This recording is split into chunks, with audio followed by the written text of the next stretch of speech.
So hello, good evening, नमस्कार दोस्तों। क्या मेरी आवाज सभी को आ रही है? प्लीज बताइएगा। क्या मेरी आवाज सभी को प्रॉपरली आ रही है?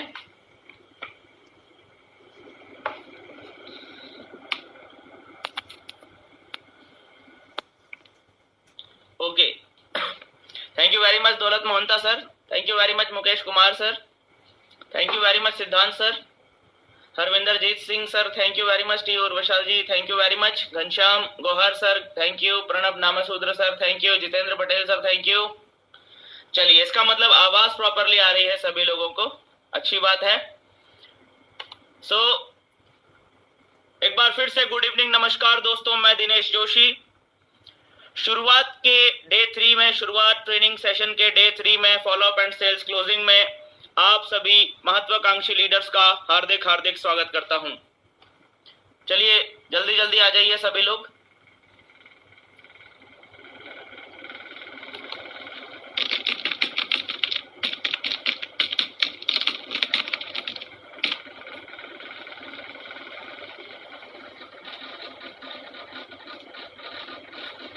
सेशन को दोस्तों स्टार्ट करते हैं, ज्यादा डिले करते नहीं है, सेशन को जल्दी से स्टार्ट करते हैं। सबसे पहले यहाँ पर हमारे सामने हैं दोस्तों इंपॉर्टेंट पॉइंट्स टू फॉलो। सभी लोगों ने एक बार फिर से रिमाइंड करवा रहा हूँ, क्योंकि जब भी हम सीईपी के अंदर बात कर रहे हैं, कंटिन्यूअस एजुकेशन प्रोग्राम के अंदर जब हम लोग हैं, तो हम लोगों के लिए सबसे ज्यादा जरूरी है कि हम डिसिप्लिन को फॉलो करें और सिस्टम में बने रहें। जैसा सिस्टम यहाँ पर बताया जा रहा है, उस सिस्टम को हम जितना अच्छे तरीके से इम्प्लीमेंट करेंगे उतना ही ज्यादा हमें इन ट्रेनिंग प्रोग्राम्स का बेनिफिट मिल पाएगा। तो यहाँ पर इंपॉर्टेंट पॉइंट्स हैं दोस्तों, जिन्हें फॉलो करना कंपलसरी है सभी के लिए। सबसे पहली बात तो आपने ये जो ट्रेनिंग प्रोग्राम है, ये एक चेयर में बैठ के अटेंड करना है। आपने बिस्तर में लेट के पैर पे पैर पसार के एकदम से टांगे फैला के आपने ये सेशन बिल्कुल आराम से रेस्ट वाली पोजीशन में अटेंड नहीं करना है, ठीक है। आप जैसे किसी हॉल में जाते हैं, आप वहां पर कोई मीटिंग अटेंड करते हैं, कहीं पर आपका कोई स्पेशल सेमिनार होता है, वहां पे कोई ट्रेनिंग प्रोग्राम होता है, जैसे आप वहां जाकर ट्रेनिंग प्रोग्राम अटेंड करते हैं, वैसे ही आपने यहाँ पर इस ट्रेनिंग प्रोग्राम को अटेंड करना है।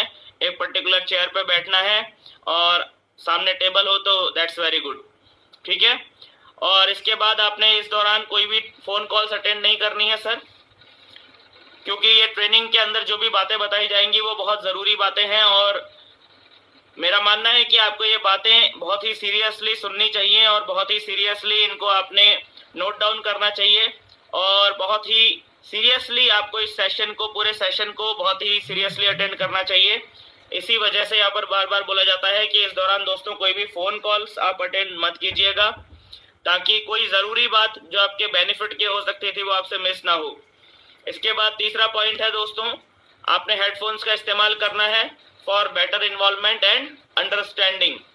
आपको आसपास के साउंड्स, आसपास की वॉइसेस, आसपास की नॉइसेस आपको डिस्टर्ब ना कर सके, आपका ध्यान भंग ना कर सके, इसके लिए ज़रूरी है कि आप हेडफोन्स का इस्तेमाल करें ताकि आपका फोकस प्रॉपरली बना रहे। और फोर्थ पॉइंट है दोस्तों, take a diary with a pen with you, ठीक है। एक डायरी पेन अपने साथ में रखें to write down all instructions and information provided in this session. जो भी इंस्ट्रक्शंस एंड इंफॉर्मेशन इस सेशन के दौरान आपको दी जाएंगी, आपने उसके लिए ज़रूरी है कि आप डायरी पेन लेकर बैठे और सारी की सारी जो भी पॉइंट्स हैं वो सबका सब आप नोट करें, ठीक है। हमारे, क्योंकि मैं ये बात जानता हूँ कि बार बार बोलने के बाद भी हम कई बार बोल रहे होते हैं, हर सेशन में रिपीट कर रहे होते हैं, लेकिन फिर भी कुछ हमारे साथी ऐसे हैं जो चीज़ों को फॉलो नहीं कर रहे होते हैं, और अगर फॉलो नहीं करेंगे तो फिर रिजल्ट उस तरह से अपेक्षाकृत वैसे परिणाम आपको नहीं मिल पाएंगे जैसे परिणामों की आप उम्मीद कर रहे हैं, ठीक है। तो फॉलो करना बहुत बहुत बहुत ज़्यादा जरूरी है, ठीक है। चलिए, तो आज के सेशन करते हैं। हम आज यहाँ पर इकट्ठा हुए हैं, इस सेशन का नाम है शुरुआत, और ये जो शुरुआत सेशन है ये एक फॉलो अप और सेल्स क्लोजिंग का ट्रेनिंग सेशन है। क्या है? Follow up and sales closing का ये एक ट्रेनिंग सेशन है जो कि स्पेशली डिजाइन किया गया है फॉर बिगिनर्स। एक नया व्यक्ति जब इस बिजनेस को ज्वाइन करता है तो शुरुआत में सबसे ज्यादा तकलीफ जिस चीज में आती है वो है फॉलो अप करने में और सेल्स क्लोजिंग करने में। इन्विटेशन करना कंपैरेटिवली उतना टफ नहीं है, हो जाता है। प्लान प्रेजेंटेशन करना भी कंपैरेटिवली उतना टफ नहीं है, हो जाता है। लेकिन जो प्रक्रिया हमें सबसे ज्यादा तकलीफ देती है वो है follow up and sales closing की, क्योंकि यहाँ पर हमारा एसिड टेस्ट होता है। इसी प्रक्रिया के दौरान हमारा एसिड टेस्ट होता है, हम कितने पानी में हैं, हम कितनी गहराई से अपने बिजनेस को समझते हैं, हम अपने प्रोफेशन के प्रति कितना ज्यादा डेडिकेटेड हैं, ये यहीं पता चलता है। तो ये एक बहुत इंपॉर्टेंट स्टेप बन जाता है। ठीक है, चेक कहाँ से आएगा? क्लोजिंग से। इनकम कहाँ से आएगी? क्लोजिंग से। रैंक कहाँ से आएगा? क्लोजिंग से। प्रमोशन कहाँ से आएगा? क्लोजिंग से। आपकी टीम कैसे बढ़ेगी? क्लोजिंग से। सब कुछ आपका क्लोजिंग के ऊपर डिपेंडेंट है। जैसा कि कहा भी जाता है कि आप कितनी मेहनत करते हैं आज की डेट के अंदर ये मायने बिल्कुल नहीं करते हैं। आज की डेट में मायने ये रखता है कि आपके पास रिजल्ट्स क्या हैं, परिणाम कैसे हैं। प्रैक्टिकल बात कर रहा हूँ, एकदम प्रैक्टिकल बात, कि इस बात से फर्क नहीं पड़ता है सर कि आप कितनी मेहनत कर रहे हैं। फर्क इस बात से पड़ता है कि आपकी मेहनत का परिणाम कैसा है, आपके रिजल्ट्स कैसे हैं, कि आप रिजल्ट्स निकाल पा रहे हैं कि नहीं निकाल पा रहे हैं। और रिजल्ट कहाँ से निकलता है? ना इनविटेशन से, ना प्लान प्रेजेंटेशन से, ना ही खोखले मोटिवेशन से। रिजल्ट निकलता है आपका एकदम sharp and crisp follow up से एंड सेल्स क्लोजिंग से आपके पास रिजल्ट आता है। दैट्स वाई जो टॉपिक है ये पूरी की पूरी प्रक्रिया का सबसे इंपॉर्टेंट टॉपिक बन जाता है, follow up and sales closing. That's why इस सेशन को यहाँ पर डिजाइन किया गया, आप लोगों के लिए इंट्रोड्यूस किया गया है, ताकि फॉलो अप के दौरान और सेल्स क्लोजिंग के दौरान जो हम गलतियां कर रहे होते हैं और वो गलतियां हमसे ना हों, और जो भी जरूरी स्किल्स हमको चाहिए एक सक्सेसफुल क्लोजिंग के लिए, वो सारी स्किल्स हम एक्वायर कर पाए। दैट्स वाई सेशन को डिजाइन किया गया है। डे 1 के अंदर हमने बात करी थी कि 4 मुख्य चीजें हैं जो कि हमको फॉलो अप के दौरान देखनी होती हैं। सबसे पहले है अपनी सोच सही करना, दूसरा है फिर समझ विकसित करना, फिर उसके बाद तीसरा पॉइंट आ जाता है सामग्री, कि हमारे पास सारे टूल्स हों, सारी सामग्री हो, हमारे पास जो भी जरूरत पड़ती है follow up and sales closing में वो सारी सामग्री हमारे पास होनी चाहिए। एंड चौथा जो पॉइंट आ जाता है वो आता है सीक्वेंस, कि हमें सही सीक्वेंस में चलना है। ठीक है, तो हमने पहले डे 1 और डे 2 के अंदर हमने सोच के बारे में डिटेल में बात करी कि सोच कैसे बिल्डअप करनी है। सोच बिल्डअप करने के लिए हमने प्रार्थना पर बात करी, और मुझे भरोसा है आप लोगों के ऊपर, मैं ये बिलीव कर रहा हूँ कि आप लोग प्रेयर करना आप लोगों ने शुरुआत कर दिया होगा। ठीक है, उसके बाद हमने वहां पर एक टूल की भी बात करी। टूल 1 आया था, पहला टूल आया था हमारे सामने, हमने उसके बारे में डिटेल में बात करी। और कुछ क्वेश्चन आंसर्स जो कि नॉर्मली मार्केट में आ जाते हैं, जहां पर हम फंस जाते हैं, हम उन क्वेश्चन आंसर्स पे भी हमने बात करी। फिर डे 2 के अंदर में हमने क्या बात करी? डे 2 के अंदर में हमने फिर से एक बार सोच को और ज्यादा एक्सप्लोर किया, और सोच के बारे में हमने और आगे बात करी कि सोच को और क्या तरीका हो सकता है सही करने का। फिर हमने संगत के ऊपर बात करी कि हमें अपनी एसोसिएशन, जो हमारी संगत है, उसको ठीक करने की जरूरत होती है हमारी सोच सही करने के लिए। तो हमने वहां पर बात करी फिजिकल एसोसिएशन और वर्चुअल एसोसिएशन की, कि फिजिकल एसोसिएशन कैसे सही करना है और वर्चुअल एसोसिएशन कैसे सही करना है। ठीक है, फिर हमने उसके बाद हमने बात करी जो है टूल नंबर 2 की, जहां पर हमने नीड कैसे निकालनी है किसी व्यक्ति को, ये कैसे उसके अगले 20 साल की पिक्चर कैसे उस व्यक्ति के सामने रखनी है, और जो गैप आएगा इनकम और एक्सपेंसेस के बीच में, जो हमारी जरूरतें हैं और जो हम कमा पाएंगे, उस गैप को कैसे फिलअप करना है, उसके बारे में हमने बात करी थी। ठीक है, उसके बाद फिर हमने कुछ क्वेश्चन आंसर्स के ऊपर बात करी थी जो कि बेसिकली आ पाते हैं। तो अभी तक के जो 2 दिन के सेशन हो चुके हैं उनके अंदर इतना कोर्स हम जो है यहाँ पर कवर कर चुके हैं, और आज के सेशन में अब हम आगे बढ़ने वाले हैं। ठीक है, आज के सेशन में हमारा जो टॉपिक रहेगा, सबसे पहले हम बात करेंगे समझ के बारे में, क्योंकि अभी तक हमने सोच के बारे में बात करी है। सोच को हम आगे, और इसके सोच को हम आगे नेक्स्ट सेशन में दोबारा से एक्सप्लोर करेंगे, लेकिन अभी जरूरी है कि हम पहले समझ के ऊपर बात कर लें। समझ का मतलब क्या होता है? समझ का कोई मतलब बताएगा कि समझ का मतलब क्या होता है? जल्दी से आपके दिमाग में समझ को लेके जो भी शब्द आ रहा हो वो जल्दी से आप लोग कमेंट करके लिख दीजिए, समझ का मीनिंग क्या होता है। ठीक है, जल्दी से लिखिएगा सभी लोग, जितनों को समझ में आ रहा है कि समझ का क्या मीनिंग होता है।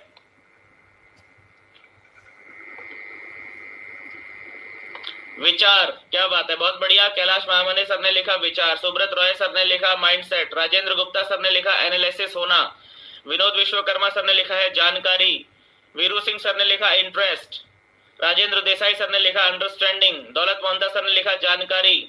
चलिए बहुत अच्छी बात है, आप सभी लोगों का सही है जवाब। जी हाँ, इसका जो सीधा सीधा मीनिंग होता है वो होता है अंडरस्टैंडिंग।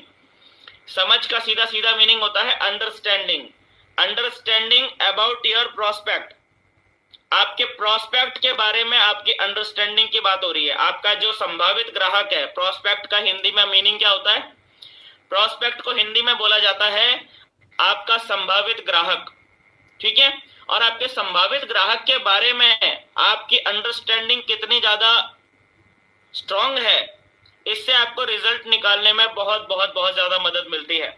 कई लोग ऐसे होते हैं जो कि अपने प्रोस्पेक्ट्स यानी कि अपने संभावित ग्राहकों के बारे में जरूरी जानकारी जुटाना जरूरी नहीं समझते। वो सामने वाले अपने जो संभावित ग्राहक है, संभावित ग्राहक का मतलब ऐसा ग्राहक, ऐसा व्यक्ति जिसकी संभावना है कि वो आपका ग्राहक बन सकता है, ग्राहक बनने की संभावना है उसके अंदर में। तो कई लोग क्या करते हैं कि वो उनके बारे में, सामने वाले के बारे में सुनने की, समझने की कोशिश नहीं कर रहे होते, वो सिर्फ अपनी सुनाना चाह रहे होते हैं, वो सिर्फ अपनी बात समझाना चाह रहे होते हैं। और सिर्फ सुनाने से और अपनी बात समझाने से रिजल्ट नहीं मिलते दोस्तों। आपको 10% रिजल्ट मिलते हैं अपनी बात सुनाने और समझाने से, और 90% रिजल्ट आपको मिलते हैं सामने वाले की बात सुनने से और उसकी परिस्थिति को समझने से। 90% रिजल्ट मिलते हैं, ठीक है। असली जो गेम है वो है समझ पैदा करने का, अंडरस्टैंडिंग क्रिएट करने का। तो जो स्मार्ट नेटवर्कर्स होते हैं, जो स्मार्ट लीडर्स होते हैं, जो स्मार्ट सेल्स पर्सन होते हैं, वो हमेशा अंडरस्टैंडिंग क्रिएट करने के ऊपर बात करते हैं। वो हमेशा पहले आपको समझने की कोशिश करते हैं कि भाई सिचुएशन क्या है ना। जब तक आप सिचुएशन को समझेंगे नहीं, जब तक आप सामने वाले के बारे में जानकारी नहीं लेंगे, तब तक आपको रिजल्ट निकालने में बड़ी दिक्कत होगी। तब तक आप क्या करेंगे, सिर्फ आप तुक्का मारते रहेंगे, और तुक्का मारने से हो सकता है आपको कुछ परिणाम मिल जाएं और कुछ समय के लिए परिणाम मिल जाएं, लेकिन आपको ज्यादा परिणाम और लगातार जीवन भर परिणाम नहीं मिलेंगे जब तक कि आप समझ के बारे में बात नहीं करेंगे, ठीक है, जब तक आप समझेंगे नहीं, ठीक है। तो समझ किसको कहते हैं? समझ के बारे में हम यहाँ पर समझते हैं कि समझ मीन्स अंडरस्टैंडिंग योर प्रोस्पेक्ट्स। समझ means understanding your prospects. Point number 1, mindset. आपके प्रोस्पेक्ट के माइंडसेट को अंडरस्टैंड करना, ये समझ का पहला पॉइंट है कि आपके प्रोस्पेक्ट का माइंडसेट एक्चुअल में कैसा है, पॉजिटिव है कि नेगेटिव है, उसका माइंडसेट एक्चुअल में क्या है, उसके दिमाग में अभी तक क्या भरा हुआ है, अभी तक कितना जानकारी है उसके पास में, इसको अंडरस्टैंड करना, ये है माइंडसेट सामने वाले का समझना। तो समझ means understanding your prospects. Point number 1, mindset. इसके बाद आता है समझ means understanding your prospects priorities. Priorities, आपका जो प्रोस्पेक्ट है, आपका जो संभावित ग्राहक है, उसकी प्रायोरिटीज क्या है, उसकी प्राथमिकताएं क्या है, इसको थोड़ा सा समझना, इसको कहते हैं पॉइंट नंबर 2, समझ means understanding your prospects priorities, ठीक है। इसके बाद क्या है, पॉइंट नंबर 3, समझ means understanding your prospects likes and dislikes, ठीक है। उसको क्या पसंद है, उसकी क्या नापसंद है, इनको समझने की कोशिश करना, ये है अंडरस्टैंडिंग का पार्ट है, ये सब का सब, ठीक है। माइंडसेट आ गया, प्रायोरिटीज आ गई, लाइक्स एंड डिसलाइक्स आ गई, ठीक है। आगे चलते हैं इसके अंदर। समझ means understanding your prospects financial behaviour. चौथा पॉइंट आ गया। चौथा पॉइंट क्या आ गया कि समझ means understanding your prospects financial behaviour, कि फाइनेंशियली वो व्यक्ति किस तरह से बिहेव करता है। क्या वो मितव्ययी इंसान है, क्या वो कम खर्च करने वाला इंसान है, या वो बहुत ज्यादा खर्चा करने वाला इंसान है। क्या वो संपत्तियां जुटाने वाला इंसान है या वो सिर्फ कर्जा इकट्ठा करते रहने वाला इंसान है? हमेशा ही कर्जे में डूबा रहता है, हमेशा ही लोगों के उधारी में डूबा रहता है। जब भी उस व्यक्ति से मिलते हैं तो उस किसी ना किसी का उसने चुकाना ही होता है। फाइनेंशियल बिहेवियर कैसा है आपके संभावित ग्राहक का, ये भी समझ का पार्ट है। ठीक है, और इसके बाद पांचवा और आखिरी पॉइंट क्या है? समझ means understanding your prospects pen points. Pen points, तकलीफ क्या है उसके जीवन में, उसको क्या किस चीज की तकलीफ है? क्या उसको पैसे की साइड से तकलीफ है, या उसको सम्मान की साइड से उसको तकलीफ है, या उसको समय की साइड से उसकी तकलीफ है, या वो बहुत ज्यादा हार्डवर्क करता है लेकिन फिर भी अपने परिवार की आर्थिक जरूरतों को पूरा नहीं कर पा रहा है। तकलीफ क्या है उसको, पेन पॉइंट्स क्या क्या है उस व्यक्ति के। जब ये सारी चीजों के ऊपर जब आप गौर करते हैं, जब आप ये सारी चीजों को समझने की कोशिश करते हैं, तब इसे कहते हैं अंडरस्टैंडिंग, यानी कि समझ विकसित करना। आपके प्रोस्पेक्ट के बारे में आपकी समझ विकसित करना। तो समझ means understanding your prospects, number 1 mindset, number 2 priorities, number 3 likes and dislikes, number 4 financial behaviour, number 5 pen points. समझ में आ गया? यहां तक समझ में आया कि समझ मीन्स क्या होता है? ये बहुत जरूरी टॉपिक है। अगर इसे समझ लिया तो समझ लीजिए कि आप अपने 90% से ज्यादा संभावित ग्राहकों को कन्वर्ट कर पाएंगे। अगर आपने ये चीज अपने दिमाग में बैठा ली ना, तो आप अपने 90% से ज्यादा संभावित ग्राहकों को कन्वर्ट कर पाने में सक्षम हो जाएंगे। बहुत ही सॉलिड और बहुत ही इंपॉर्टेंट टॉपिक है, समझ विकसित करना। ठीक है, कैसे करेंगे समझ विकसित? चलिए बात करते हैं इसके बारे में कि समझ विकसित करेंगे कैसे। प्रोस्पेक्ट को समझने के बेसिक नियम, क्या लिखा है यहां पर? प्रोस्पेक्ट को समझने के बेसिक नियम। आप लोगों को स्क्रीन के ऊपर कमेंट्स दिख रहे हैं क्या? प्लीज मुझे बताइएगा, क्या आप लोगों को स्क्रीन के ऊपर कमेंट्स दिख रहे हैं? मुझे तो नहीं दिख रहे हैं स्क्रीन के ऊपर कमेंट्स। आप लोगों को स्क्रीन के ऊपर कमेंट्स दिख रहे हैं क्या? ओके, नहीं दिख रहे ना, चलिए थैंक यू वेरी मच।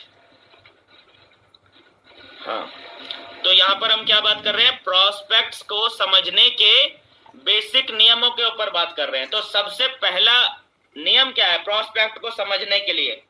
ठीक है, बहुत ध्यान से समझना क्या बोल रहा हूं। प्रोस्पेक्ट को समझने के लिए देखो, प्रोस्पेक्ट को समझने का पहला नियम क्या है कि पहला नियम है अपने प्रोस्पेक्ट के बारे में ज्यादा से ज्यादा जानकारी कलेक्ट करें।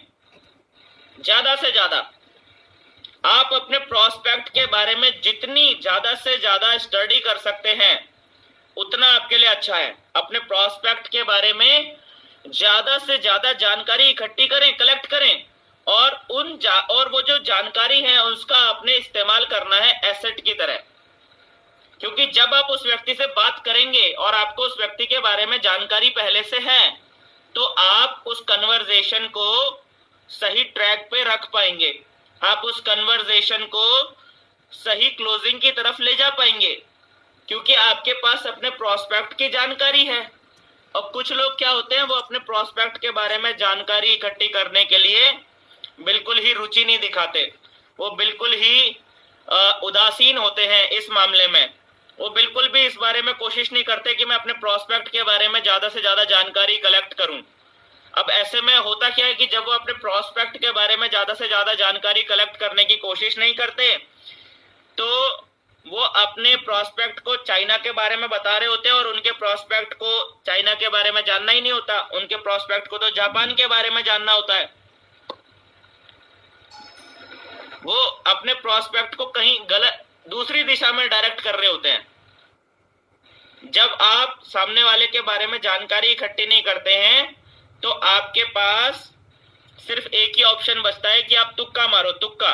फिर आप तुक्का ही मारते हैं, ठीक है। और तुक्का मारना एक अनाड़ी का काम है, अनाड़ी। कभी कभी क्या होता है ना, कभी कभी क्या होता है, एक मूवी थी दामिनी, दामिनी मूवी थी। तो उसमें अमरीश पुरी साहब ने वकील का किरदार निभाया है और सनी देओल साहब ने भी उसमें वकील का किरदार निभाया है। तो उसमें सनी देओल साहब अमरीश पुरी साहब से कहते हैं कि आपने कभी बिजली के तार में फंसी हुई पतंग को निकालते हुए देखा है? किसी बच्चे को देखा है आपने कि वो बिजली के तार में फंसी हुई पतंग को भी निकाल लाता है? कभी कभी ऐसा हो जाता है। कभी कभी कुछ बच्चे होते हैं, बहुत ध्यान से देना, कभी कभी कुछ बच्चे क्या करते हैं कि बिजली के नंगे तार में फंसी हुई पतंग को भी निकाल लाते हैं। ये और बात है, ये और बात है। लेकिन फिर वो आगे बोलते हैं कि दामिनी के केस को हाथ में लेकर तुमने जिस बिजली के तार को हाथ लगा दिया है ना, ऐसा झटका लगेगा कि झटकना भूल जाओगे। क्या बोलते हैं? ऐसा झटका लगेगा कि झटकना भूल जाओगे। और मार्केट में अनाड़ी लोगों के साथ ऐसा ही हो रहा होता है। अनाड़ी लोगों के साथ भी तुक्के में कभी कभार कोई ज्वाइनिंग आ सकती है, आ जाती है ज्वाइनिंग, लेकिन कभी कभी उनके सामने ऐसे तगड़े प्रोस्पेक्ट भी आ जाते हैं जो उनको ऐसा झटका देते हैं ना कि उनका अच्छा खासा मोरल डाउन हो जाता है। ऐसा झटका लग जाता है उनको। झटका क्यों लगता है? क्योंकि उन्होंने अपने प्रोस्पेक्ट के बारे में जानकारी नहीं ली। अपने प्रोस्पेक्ट के बारे में ज्यादा से ज्यादा जानकारी कलेक्ट करें। अगर आपको खिलाड़ी बनना है, खिलाड़ियों का खिलाड़ी बनना है, खिलाड़ी नंबर 1 बनना है, इंटरनेशनल खिलाड़ी बनना है, आपको अगर एक टॉप क्लास का प्लेयर बनना है, अपने प्रोस्पेक्ट के बारे में ज्यादा से ज्यादा जानकारी कलेक्ट करें। और अगर पॉसिबल हो तो ये जानकारी अपने प्रोस्पेक्ट से मिलने से पहले ही इकट्ठी करें। समझ में आ गया? अगर पॉसिबल हो तो ये जानकारी अपने प्रोस्पेक्ट से मिलने से पहले ही कलेक्ट करें। जितनी ज्यादा से ज्यादा जानकारी आप अपने प्रोस्पेक्ट से मिलने से पहले कलेक्ट कर सकते हैं उतना बेहतर है। समझ में आ गया? अभी हमारे कुछ दोस्तों के मन में सवाल आ रहा होगा कि कौन सी जानकारी, क्या जानकारी। तो मैं कुछ आपको पॉइंट्स यहाँ पर नोट करवा रहा हूं। खिलाड़ी 786 क्या बात है। ठीक है, नेटवर्किंग का खिलाड़ी, ये एक सही शब्द है। अगर आपको नेटवर्किंग का खिलाड़ी बनना है, ठीक है ना, तो मैं आपको कुछ पॉइंट्स यहाँ पर बता रहा हूं। ये जानकारी आपको इकट्ठी करनी चाहिए। ठीक है, इससे ज्यादा जानकारी भी इकट्ठी कर सकते हैं आप, लेकिन बेसिकली अगर आपके पास ये जानकारी है तो आप ये समझ लीजिए आपका 90% फॉलोअप तो पहली मीटिंग से पहले ही डन हो गया। ठीक है, अगर ये जानकारियां आपके पास है तो आपको कन्वर्सेशन को डायरेक्शन देना आपके लिए इतना आसान हो जाएगा।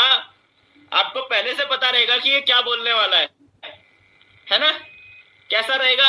अगर हमें पहले फॉलोअप में जाने से पहले ही हमें पता हो कि ये फॉलोअप पे जाने के बाद मेरा प्रोस्पेक्ट बोलने क्या वाला है, कौन सा मेरे सामने रीजन रखने वाला है, अगर ये पहले से हमको पता हो तो कितना अच्छा रहेगा। अब ये पहले से पता हमको तभी होगा जब हमारे पास जानकारी होगी हमारे प्रोस्पेक्ट की। ठीक है, कुछ पॉइंट्स आपको नोट करवा रहा हूं, ठीक है, आप नोट करिएगा। सबसे पहले तो आपको आपके प्रोस्पेक्ट का नाम, उम्र, हाइट और वेट, ये अगर पता हो तो बहुत अच्छी बात है। अगर आपको उनका नाम पता है आपके प्रोस्पेक्ट का, तो हमेशा अपने प्रोस्पेक्ट को उनके नाम से संबोधित कीजिए, हमेशा। क्योंकि जब आप किसी व्यक्ति को उनके नाम से संबोधित करते हैं तो वो व्यक्ति इंपॉर्टेंस फील करता है। ठीक है ना, कि आप उन्हें इंपॉर्टेंस दे रहे हैं। अगर आपको उनकी एज पता है तो आपको ये पता चल जाएगा, अगर आपको उनकी एज पता है तो आपको उनको पता चल जाएगा आपको कि इनको मुझे कौन सा पॉइंट पिच करना है। 30 इयर्स का है तो तब क्या बात बोलनी है, 40 इयर्स का है तब क्या बात बोलनी है, 50 इयर्स का है तब क्या बात बोलनी है, 60 इयर्स का है तब क्या बात बोलनी है। एज अगर आपको पता है तो आपको पता चल जाएगा मुझे कौन सा पॉइंट पिच करना है। हाइट और वेट आपको पता है तो आपको, अगर आप हेल्थ सप्लीमेंट्स के अंदर में काम कर रहे हैं तो ये हाइट और वेट की जानकारी आपको मदद दे सकती है सर आपके सप्लीमेंट्स को रिकमेंड करने में। ठीक है, इसके अलावा और क्या जानकारी इकट्ठी करनी है? ऑक्यूपेशन, काम क्या करता है, ठीक है ना, कौन से डिपार्टमेंट में है, पुलिस में है, आर्मी में है, डॉक्टरी के पेशे में है, सेल्समैन है, बैंक में जॉब करता है, ऑक्यूपेशन क्या करता है। अब जैसे आपने लिख दिया बैंक में कर्मचारी है, तो आपने साथ में ये भी लिखना है कि कौन से बैंक में कर्मचारी है, कौन सी ब्रांच में, कौन सी शाखा में, कौन से पद पर है, ये भी लिखिए। आप समझ रहे हैं? ऑक्यूपेशन।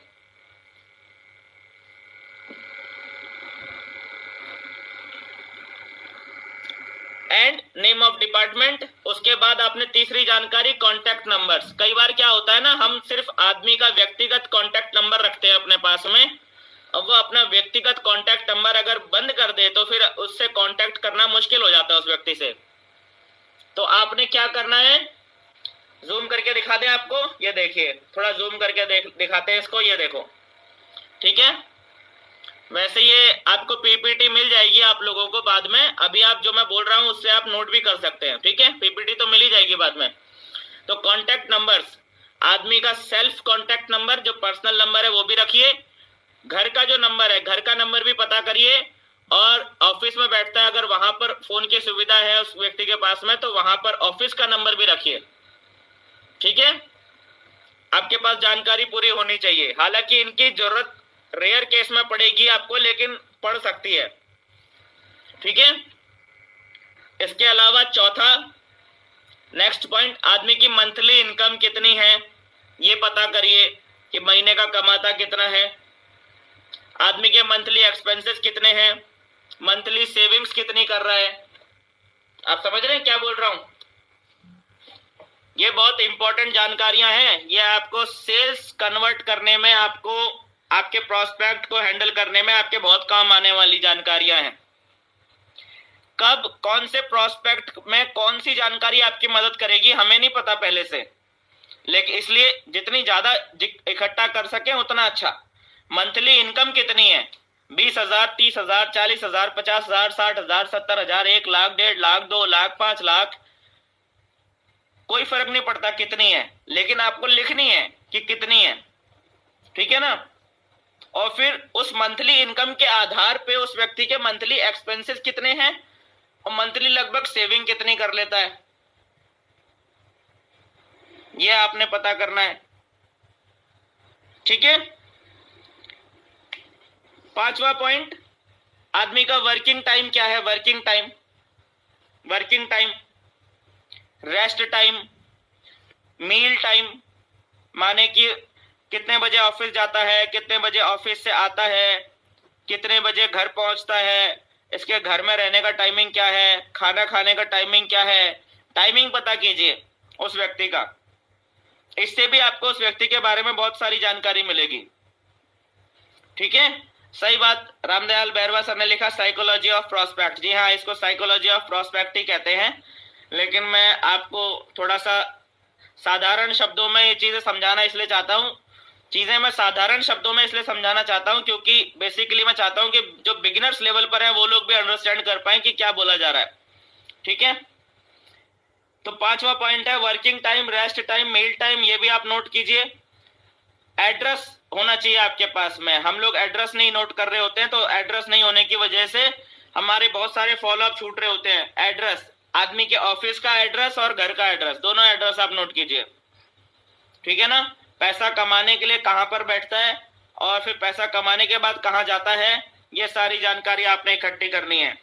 इसके अलावा अल्कोहलिक है कि नॉन अल्कोहलिक है, मतलब कि शराब और इस तरीके का कोई किसी प्रकार का नशा करता है नहीं करता है, क्या आदतें क्या है इस व्यक्ति की, है ना। अल्कोहलिक है कि नहीं है, वेजिटेरियन है कि नॉन वेजिटेरियन है। अभी क्या होता है, हमारे बहुत सारे फूड सप्लीमेंट्स ऐसे होते हैं जो कि नॉन वेजिटेरियन होते हैं, ठीक है। जैसे फिश ऑयल से हमारे कुछ प्रोडक्ट बने होते हैं, या कुछ कॉस्मेटिक्स के अंदर में जो है जानवरों का कुछ पार्ट्स होते हैं, कई सारे प्रोडक्ट्स के अंदर में, कई कंपनियों के अंदर में होते हैं। और अगर इस टाइप का है तो आप, अब कई कंपनियों के अंदर वेजिटेरियन प्रोडक्ट्स भी होते हैं, तो अगर आदमी आपको पता है वेजिटेरियन है तो आप वेजिटेरियन के हिसाब से बात कर सकते हैं। आपको अगर पता ही नहीं होगा और आपने फिश ऑयल के बारे में, आप सामने वाला वेजिटेरियन है और आप फिश ऑयल कर रहे हो, तो सामने वाला क्या करेगा,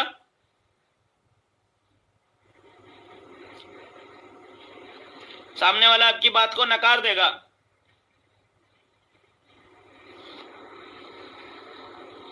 इसी तरीके से रिलीजन के बारे में आपको उसके रिलीजन के बारे में पता होना चाहिए कि वो कौन से रिलीजन से बिलोंग करता है, और वो जिस रिलीजन से बिलोंग करता है वो आस्तिक है कि नास्तिक है, मतलब कि आस्था रखता भी है कि नहीं रखता है।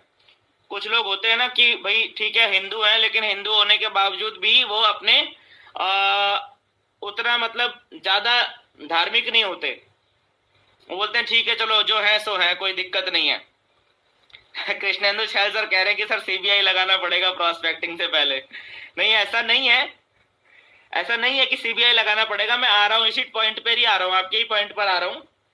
इसके बाद मेडिकल हिस्ट्री, आपके प्रोस्पेक्ट की मेडिकल हिस्ट्री, आपके प्रोस्पेक्ट की मेडिकल हिस्ट्री क्या है। अगर आपको उनकी मेडिकल हिस्ट्री पता होगी तो आपको उन्हें सही चीजें, सप्लीमेंट्स, जो भी आपके सप्लीमेंट्स हैं, सही चीजें रिकमेंड करने में आपको मदद मिलेगी। सामने वाले के बोलने से पहले ही अगर आप सही चीजें कर रहे होंगे ना तो उसको बोलना ही नहीं पड़ेगा, उसको लगेगा कि जैसे जादू हो रहा है उसके सामने। आप समझ रहे हैं? अगर आपके पास ये सारी इंफॉर्मेशंस होंगी ना और आप इन इंफॉर्मेशंस का इस्तेमाल कर रहे होंगे तो आपके प्रोस्पेक्ट को फील कैसा आ रहा होगा? आपके प्रोस्पेक्ट को एक्चुअल में ये फीलिंग आ रही होगी कि आप तो लगातार उसी के मन की बात करते जा रहे हैं, आप तो लगातार उसी के मन की बात करते जा रहे हैं। उसको ऐसा फील आएगा कि यार आप तो जादूगर हैं। आपने देखा है ना मार्केट के अंदर में कई सारे ऐसे सड़क के किनारे कुछ भविष्य बताने वाले बैठे रहते हैं सड़क के किनारे, और वो आपसे बात करते करते ही आपके बारे में पता लगा लेते हैं और फिर आपकी भविष्यवाणी करके आपकी पॉकेट से पैसा निकाल लेते हैं। वो क्या कर रहे होते हैं? वो उनको जानकारी कहां से मिल रही होती है आपके बारे में? आप ही से तो मिल रही होती है। जब वो उस टेक्निक को गलत चीज में, लोगों को ठगने में इस्तेमाल कर सकते हैं, तो आप किसी की जिंदगी बनाने के लिए इस टेक्निक का इस्तेमाल नहीं कर सकते क्या? समझने की बात है ना। मेडिकल हिस्ट्री पता करनी चाहिए। अब उसके बाद फैमिली मेंबर्स, इस व्यक्ति के फैमिली में कौन कौन लोग हैं, फैमिली मेंबर्स कितने हैं इसके पास में, ठीक है। और फैमिली मेंबर्स की medical history of family members, ये आप पता कर सकते हैं। प्रायोरिटीज क्या है इस व्यक्ति की प्राथमिकताएं क्या क्या हैं, ठीक है, ये आप पता करिए। फ्यूचर प्लान्स क्या क्या हैं, भविष्य को लेकर इस व्यक्ति के प्लान्स क्या क्या है। इसने इंश्योरेंस करवाया है, नहीं करवाया है, हेल्थ इंश्योरेंस लिया है, नहीं लिया है, रेगुलरली अपना मेडिकल चेकअप करवाता है, नहीं करवाता है, इसकी कार को लेकर क्या प्लानिंग है इसकी, और इसने अपना खुद का घर बना लिया है, नहीं बना लिया है, या बनाना चाहता है, नहीं बनाना चाहता है। देखिए हमारे बहुत सारे प्रोस्पेक्ट ऐसे होते हैं जिनके कॉन्टेक्ट नंबर्स हमारे पास किसी के रेफरेंस से मिले होते हैं। इनमें से बहुत सारी जानकारियां तो आपको, इसमें से 70% 80% जानकारी तो आपको सामने वाले से बात करे बिना ही इकट्ठी हो सकती है, अगर आप थोड़ा सा सतर्क हैं तो। थोड़ा सा अगर आप सतर्क हैं तो आपको बहुत सारी जानकारी तो उस व्यक्ति से बिना बात किए भी मिल सकती है। टेक्निक्स होती हैं पता करने की, ठीक है। और इसके बाद भी ये जरूरी नहीं है कि आप ये सारी की सारी जानकारी इकट्ठी करें। मैं आपको यहाँ पर बताना ये चाह रहा हूं कि ये सारी वो जानकारियां हैं जो आपको हेल्प कर सकती हैं आपकी सेल्स क्लोजिंग के अंदर। ये सारी वो जानकारियां हैं। अब इसका मतलब ये नहीं है कि जब तक ये सारी जानकारी आपने जुटा नहीं ली तब तक आप फॉलोअप में गए नहीं, ऐसा नहीं है। इनमें से जितनी ज्यादा से ज्यादा आपको पता होंगी उतना आपके लिए आसान है। समझ में आ गया? इसके अलावा भी और भी बहुत सारी जानकारियां आप इकट्ठी कर सकते हैं कि आदमी फिजिकली कितना एक्टिव रहता है, वो व्यक्ति फिजिकली एक्टिव रहता है कि नहीं रहता है, उसका जो नेचर ऑफ जॉब है वो कैसा है, सिटिंग जॉब है या उसका घूमने फिरने का जॉब है या ट्रैवल वाला जॉब है या अलग अलग शहरों वाला जॉब है, या उसका जो वर्किंग नेचर है उसका हर 2-3 साल के अंदर में ट्रांसफर हो जाता है और वो पिछले 20 साल से जॉब करता हुआ आ रहा है और 20 साल में वो जो है उसका 4-5 अलग अलग राज्यों में घूम चुका है। कई लोग अलग अलग देशों में घूम रहे होते हैं। नेचर ऑफ वर्क कैसा, आप ये भी पता कर सकते हैं। ये बहुत सारी जानकारियां हैं जो कि आपको मदद करती हैं आपकी सेल्स क्लोजिंग में। कहने का मेरा मतलब ये है कि इनमें से जितना ज्यादा आपको पता हो उतना अच्छा, ठीक है।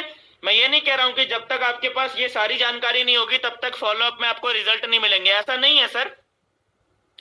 आपको रिजल्ट मिलेंगे, लेकिन ये सारी जानकारियां आपको हेल्प करती हैं। तो मेरे कहने का मतलब ये है कि आपको जो पहला जो नियम है वो है कि आप अपने प्रोस्पेक्ट के बारे में ज्यादा से ज्यादा जानकारी कलेक्ट करें। ये सारी की सारी जानकारी कलेक्ट करें ऐसा नहीं बोला मैंने बोला ज्यादा से ज्यादा जानकारी कलेक्ट करें, ठीक है। तो जितना ज्यादा आप कलेक्ट करेंगे उतना आपके बारे में, उतना आपके लिए अच्छा है। बाकी आपको बात करते करते चीजें पता चलेंगी, ठीक है ना। तो इसीलिए बोला जाता है कि पहले सुनो। क्यों बोला जाता है सुनो? सुनो क्यों बोला जाता है? सुनो इसीलिए बोला जाता है ताकि आप जानकारी कलेक्ट कर पाए। सुनने पे ध्यान दो। ऐसे क्वेश्चंस पूछ सकते हैं जिनसे कि आपको ये सारी जानकारी मिले। और सर आपकी फैमिली में कौन कौन है? अच्छा। और सर आजकल तो देख रहे हैं कि इतनी बीमारियां हो चुकी हैं, आपकी फैमिली में तो ऐसा कोई मेडिकल हिस्ट्री सर रहा नहीं होगा ना, कभी किसी का ऐसा कोई मेडिकल हिस्ट्री तो सर रहा नहीं होगा। सर बोलेगा नहीं सर रहा है, मेरे फादर है उनका बाईपास हुआ था, मेरी जो वाइफ है उनका भी जो है स्टमक के अंदर में जो है बार बार जो है वो अंदर से जो है उनको सिस्ट बनता रहता है। वो कई प्रकार की बातें कर सकते हैं, वो बहुत सारी जानकारी बता सकते हैं आपको। बातें करते करते बातों बातों में आप ये इंफॉर्मेशन निकाल सकते हैं। ये सारी इंफॉर्मेशन आपको हेल्प करेगी सेल्स क्लोजिंग के अंदर में, ठीक है। जितने भी महान सेल्समैन हैं, जितने भी लोगों ने सेल्स की फील्ड में झंडे गाड़े हैं, वो लोग इस नियम को फॉलो करते हैं।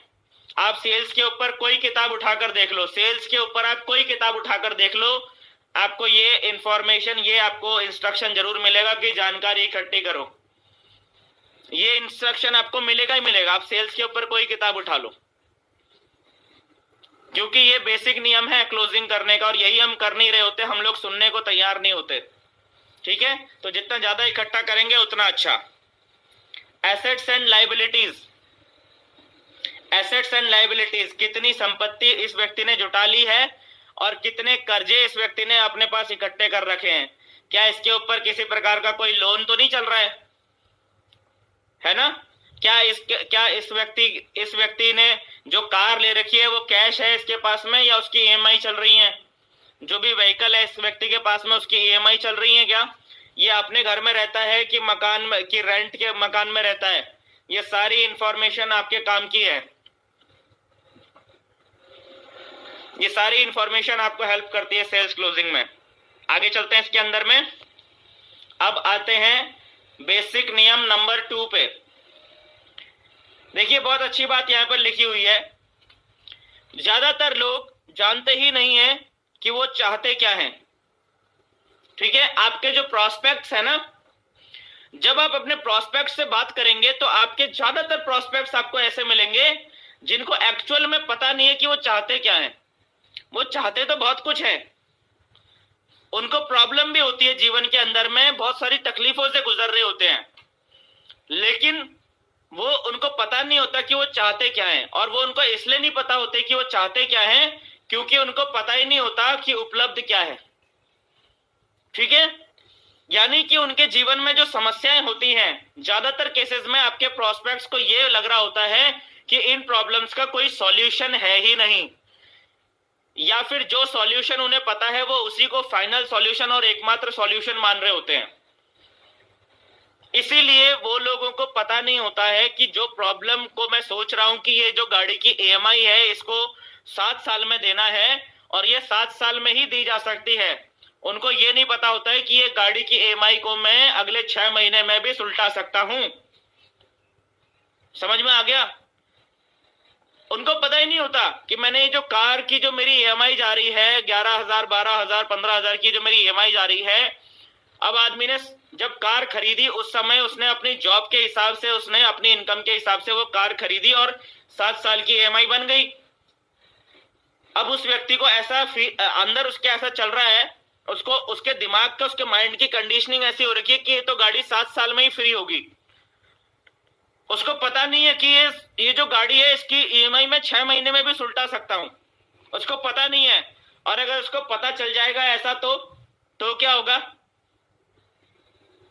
अगर थोड़ा सा हिम्मत वाला आदमी हुआ तो फटाक से आपके साथ ज्वाइन कर देगा, फटाक से, और ज्वाइन ही नहीं करेगा बल्कि गोली की स्पीड से काम भी करेगा।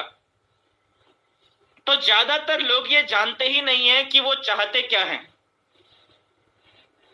क्योंकि उन्हें पता ही नहीं होता कि उपलब्ध क्या है। उन्हें इस मौके के बारे में पता ही नहीं होता कि ऐसा मौका भी मार्केट में है, पता ही नहीं होता उनको। और जैसे ही उनको पता चलता है, वैसे ही थोड़ा सा भी अगर करेज वाला इंसान हुआ, थोड़ा सा भी डिसीजन ले सकने वाला इंसान हुआ, वो आपके साथ फटाक से ज्वाइन करता है। ये नियम हमेशा याद रखना कि ज्यादातर लोगों को पता ही नहीं है कि उनकी जिन समस्याओं को वो ये समझ रहे हैं कि लॉन्ग टर्म प्रॉब्लम्स हैं और लंबे समय तक उनके साथ टिकी रहने वाली है, वो प्रॉब्लम सॉर्ट आउट भी हो सकती है और तुरंत हो सकती है। कई लोगों को ऐसा लग रहा होता है कि यार मेरे को ये वाली बीमारी हो गई है और ये बीमारी मेरी अब जो है जिंदगी में कभी ठीक नहीं होने वाली है। लेकिन आप में से हर एक इंसान जानता है कि ऐसी बहुत सारी बीमारियां हैं जो कि लाइलाज मानी जाती हैं, लेकिन उनको जो है पूरी तरीके से कंप्लीटली इलाज किया गया उसका। आपकी कंपनियों के अंदर, आपकी जो कंपनीज है उनके अंदर ही आपको कई सारे ऐसे टेस्टिमोनियल होंगे आपके प्रोडक्ट्स के, जो कि कई प्रॉब्लम्स को सॉर्ट आउट किया गया होगा। लोगों को लगता होगा कि यार कि जो है ये वाली प्रॉब्लम है, ये प्रॉब्लम अब जिंदगी में कभी ठीक नहीं होने वाली, क्योंकि उसको पता ही नहीं है कि वो क्या चाहता है, क्योंकि उसको पता नहीं है कि उपलब्ध क्या है। नियम है ये सेल्स का, क्लोजिंग का। ये आपका काम है बताना, और आप बता तब पाएंगे जब आपको पता होगा कि उसके बारे में जानकारी आपके पास होगी, तभी आप बता पाएंगे। उसके बारे में जानकारी ही नहीं होगी आपके पास, भाई वो आपको इसलिए नहीं बताता। अब समझना, कस्टमर का आप साइकोलॉजी समझना कि वो आपको इसलिए नहीं बता रहा क्योंकि उसको ये लग रहा है कि ये बीमारी लाइलाज है, तो इसको बता के क्या फायदा। उसको क्या लग रहा है कि मेरी ये जो 7 साल की किस्तें हैं इसका कोई इलाज ही नहीं है, ये 7 साल की किस्तें 7 साल में ही निकलेंगी, इसलिए वो आपको बता नहीं रहा। उसको पता है, उसके दिमाग की कंडीशनिंग वैसी हो रखी है, लेकिन आपको तो पता है ना कि ये 7 साल की किस्तें 7 महीने में भी निपटाई जा सकती हैं। इसलिए आपका फर्ज बन जाता है जानकारी जुटाना उसके बारे में। आप जानकारी नहीं जुटाएंगे तो आप उसको वो समाधान नहीं दे पाएंगे जो उसके जीवन में चमत्कार कर सकता है। नेक्स्ट पॉइंट पे आते हैं। सेल्स प्रोसेस कुछ ऐसा नहीं है जो आप प्रोस्पेक्ट को करते हैं, बल्कि कुछ ऐसा है जो आप अपने प्रोस्पेक्ट के लिए करते हैं। ठीक है, ये बड़ी समझने वाली लाइन है, बहुत ध्यान से समझना, क्योंकि सेल्स एंड क्लोजिंग का टॉपिक अभी शुरू हो चुका है और जो भी बातें होंगी वो समझदार के लिए इशारा काफी होता है। वो समझदार जो भी व्यक्ति होगा वो इशारा ही समझ जाएगा कि मैं क्या समझाना चाह रहा हूं। सेल्स प्रोसेस कुछ ऐसा नहीं है जो आप अपने प्रोस्पेक्ट को कर रहे हैं। आप अपने प्रोस्पेक्ट को कर रहे हैं, ऐसा कुछ नहीं है। सेल्स कुछ ऐसा है कि आप अपने प्रोस्पेक्ट के लिए कर रहे हैं, यानी कि आप अपने प्रोस्पेक्ट की कौन सी प्रॉब्लम को हिट कर पा रहे हैं, आप उनकी जिंदगी में क्या वैल्यू ऐड कर पा रहे हैं, ये है सेल्स प्रोसेस। आप अपने प्रोस्पेक्ट के लिए क्या सर्विस प्रोवाइड कर पा रहे हैं, आप अपने प्रोस्पेक्ट के लिए क्या सॉल्यूशन दे पा रहे हैं, निकाल पा रहे हैं, ये है सेल्स प्रोसेस। आप अपने प्रोस्पेक्ट को क्या माल बेच पा रहे हैं, this is not sales process. आप अपने प्रोस्पेक्ट को क्या चिपका पा रहे हैं, this is not sales process. आप अपने प्रोस्पेक्ट के लिए क्या कर रहे हैं, दिस इज सेल्स प्रोसेस। यानी कि आप उसको उसकी लाइफ की कौन सी प्रॉब्लम से बाहर निकालने का सॉल्यूशन दे पा रहे हैं, दिस इज सेल्स प्रोसेस। कोई भी आप अगर उसकी लाइफ की किसी बड़ी प्रॉब्लम को सॉल्व कर पा रहे हैं तो विदाउट एनी ऑब्जेक्शन वो व्यक्ति आपके इशारों पे चलेगा। अगर आप उसकी किसी प्रॉब्लम को सॉल्व कर पा रहे हैं, तो उसकी लाइफ की किसी बड़ी प्रॉब्लम से आप उसे बाहर निकाल पा रहे हैं, तब वो व्यक्ति आपके साथ वो कोई फालतू का ऑब्जेक्शन, फालतू की बातचीत आपसे नहीं करेगा। वो बोलेगा जब मेरी जीवन की इतनी बड़ी समस्या का समाधान आप कर रहे हैं तो फिर दिक्कत क्या है? फिर तो कोई दिक्कत नहीं है ना। फिर ये छोटा सा 8-10 हजार रुपए का अमाउंट ये क्या मायने रखता है? फिर तो कोई मायने नहीं रखता। अगर मेरी जिंदगी की ये वाली प्रॉब्लम अगर सॉल्व हो रही है इस 7-8 हजार रुपए से, तो फिर तो ये 7-8 हजार रुपए कोई बड़ी बात नहीं है। तो सेल्स प्रोसेस कुछ ऐसा नहीं है जो आप अपने प्रोस्पेक्ट को करते हैं, बल्कि कुछ ऐसा है जो आप अपने प्रोस्पेक्ट के लिए करते हैं। समझ में आ गया? बातें कैच कर पा रहे हैं आप लोग?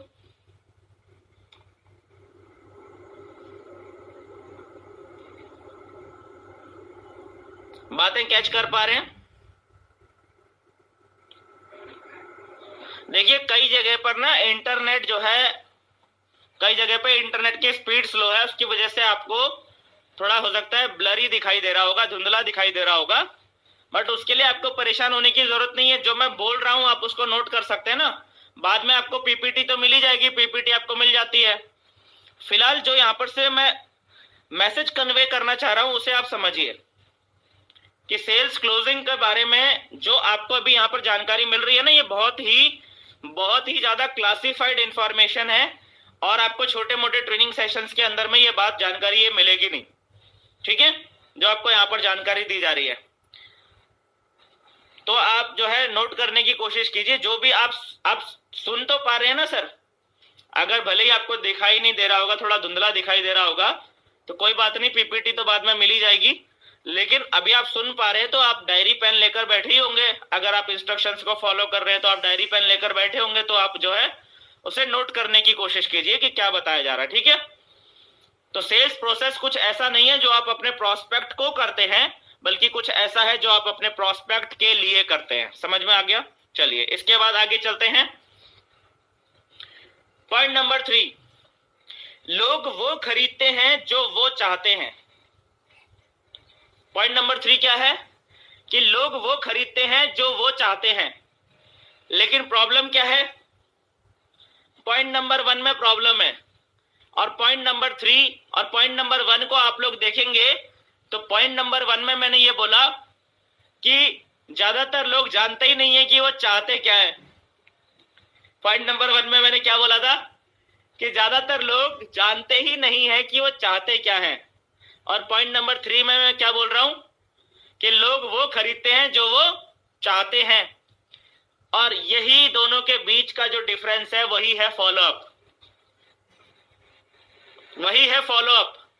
ये दोनों सेंटेंसेस के बीच में जो डिफरेंस है ना, उसी को कहा जाता है फॉलोअप।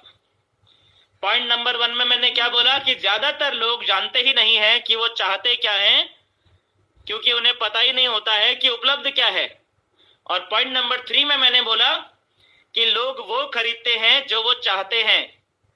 जब उनकी खरीदने की इच्छा उस प्रोडक्ट की कॉस्ट से ज्यादा हो जाती है तो वो खरीद लेते हैं। ठीक है, क्या बोला? जब आपके प्रोस्पेक्ट की खरीदने की इच्छा आपके प्रोडक्ट की कॉस्ट से ज्यादा हो जाती है तो वो खरीद लेते हैं। तो कॉस्ट मैटर नहीं करती है। कई लोग बोलते हैं ना सर प्रोडक्ट महंगे हैं, प्रोडक्ट महंगे हैं, प्रोडक्ट महंगे हैं। सर प्रोडक्ट की कॉस्ट तो मैटर ही नहीं करती। मैटर करती है खरीदने की इच्छा। खरीदने की इच्छा, प्रोडक्ट की कॉस्ट पे ध्यान नहीं देना है, खरीदने की इच्छा पर ध्यान देना है। खरीदने की इच्छा। जीवन में कभी ये क्वेश्चन आपके सामने आएगा ही नहीं कि सर आपके प्रोडक्ट महंगे हैं, अगर आप सामने वाले की खरीदने की इच्छा कैसे बढ़ानी है, अगर आप इसको कर पाए तो।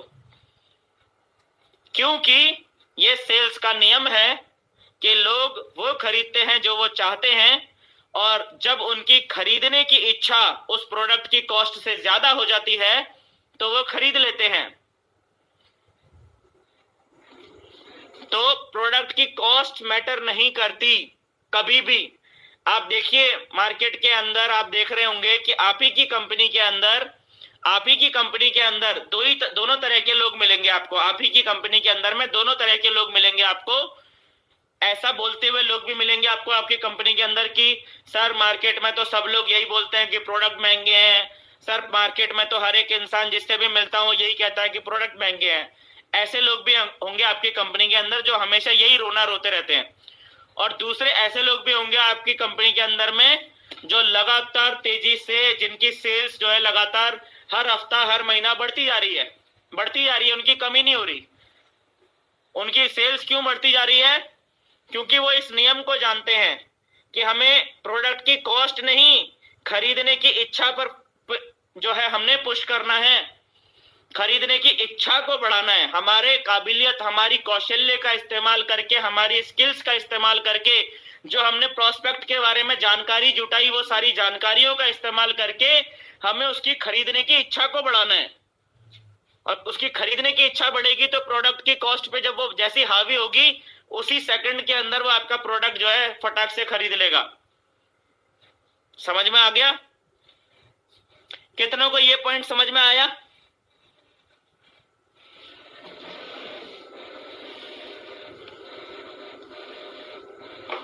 ये पॉइंट समझ में आया आपको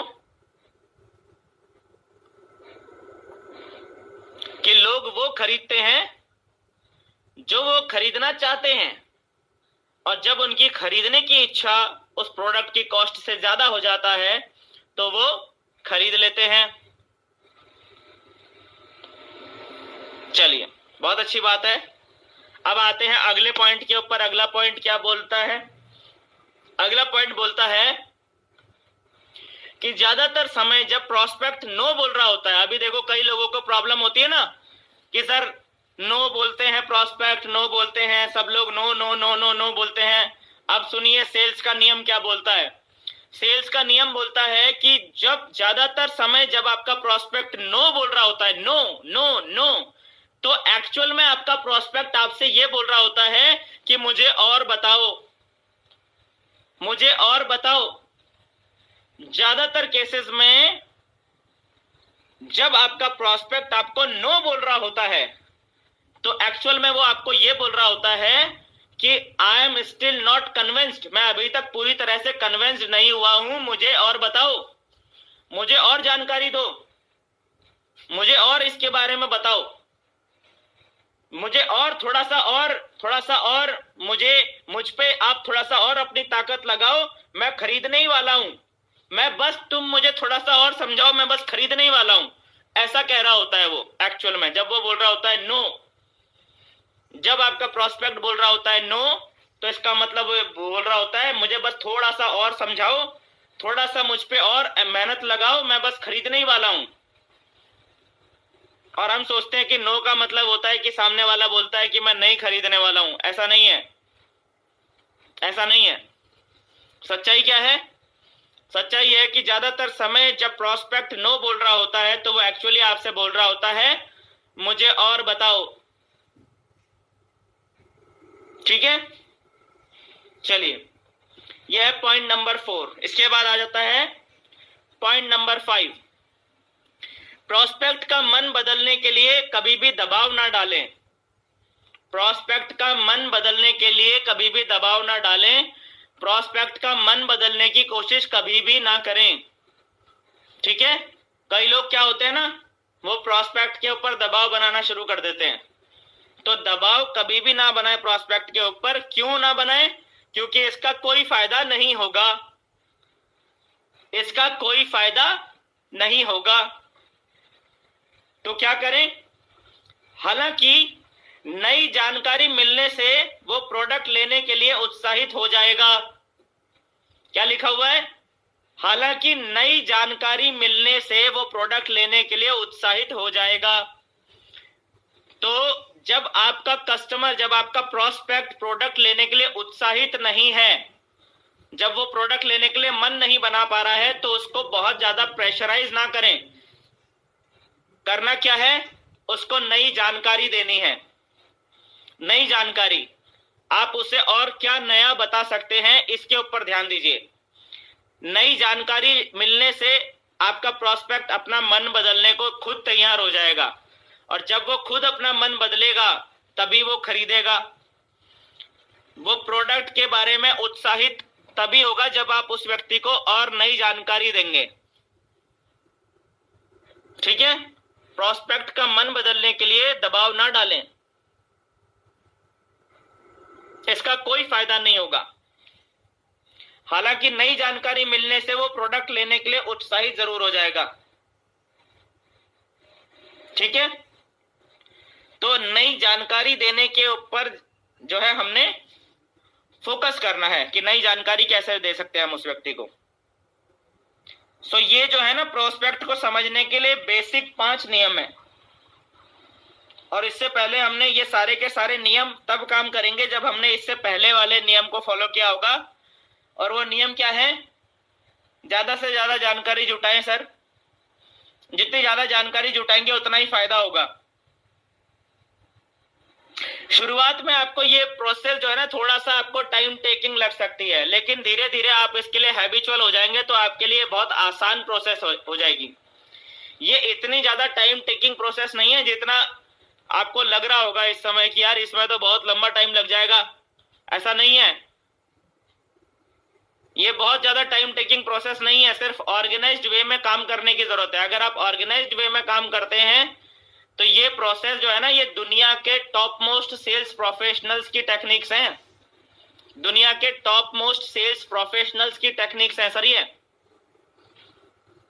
ठीक है, तो ये इतनी ज्यादा टाइम टेकिंग नहीं है, लेकिन आपको इसको जब आप करना शुरू करेंगे तो आप धीरे धीरे इसके लिए हैबिचुअल हो जाएंगे।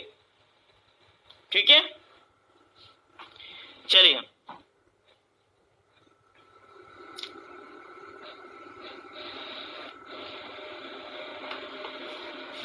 कृष्ण कुमार मेहता सर लिख रहे हैं कि सर डिजायर कैसे इंप्रूव करें, इच्छा कैसे बढ़ाएं सामने वाले की? नई जानकारी से। यही तो लिखा हुआ है अभी इस पॉइंट के अंदर में। क्या लिखा हुआ था? यही लिखा हुआ था ना, आदमी को उसका डिजायर कैसे जगाएंगे? उसके डिजायर को जगाने के लिए आपको नई जानकारी देनी पड़ेगी उस व्यक्ति को।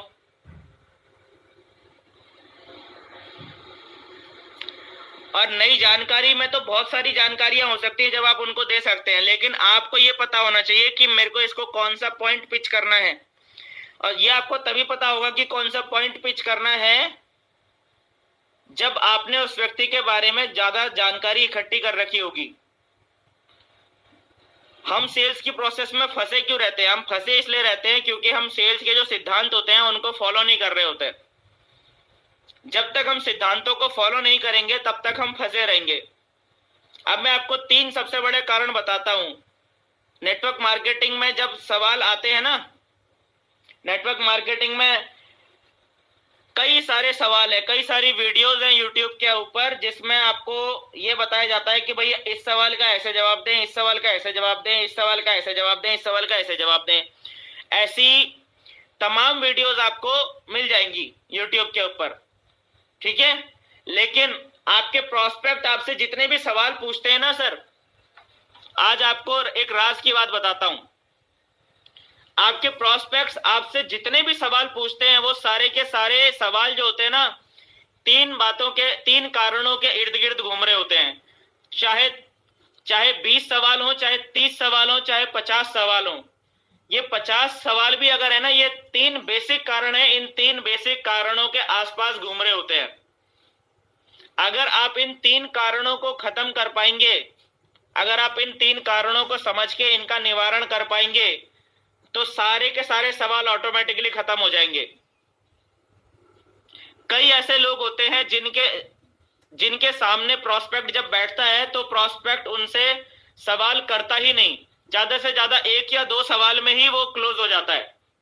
कारण क्या है कि वो जो एक्सपर्ट सेल्स पर्सनल्स हैं उनको पहले से पता है, वो उन कारणों को पहले ही खत्म कर देते हैं जिन कारणों की वजह से सेल्स अटक सकती है। वो उन कारणों को पहले ही खत्म कर देते हैं। तो 3 सबसे मुख्य कारण होते हैं जिन कारणों की वजह से आपका प्रोस्पेक्ट नहीं खरीदेगा। 3 सबसे मुख्य कारण, और मैं आपको जब बताऊंगा ना तो आपको ये रियलाइज होगा कि यार ये कारण तो आप भी जानते हो, ये कारण आप भी जानते हो। यही है वो 3 सबसे मुख्य कारण, जिन 3 कारणों की वजह से आपका प्रोस्पेक्ट नहीं खरीदेगा। ठीक है, पहला कारण, जब आपके प्रोस्पेक्ट को यह लगता है कि उन्हें उस प्रोडक्ट की जरूरत ही नहीं है जो आप बेच रहे हो। ये पहला कारण है।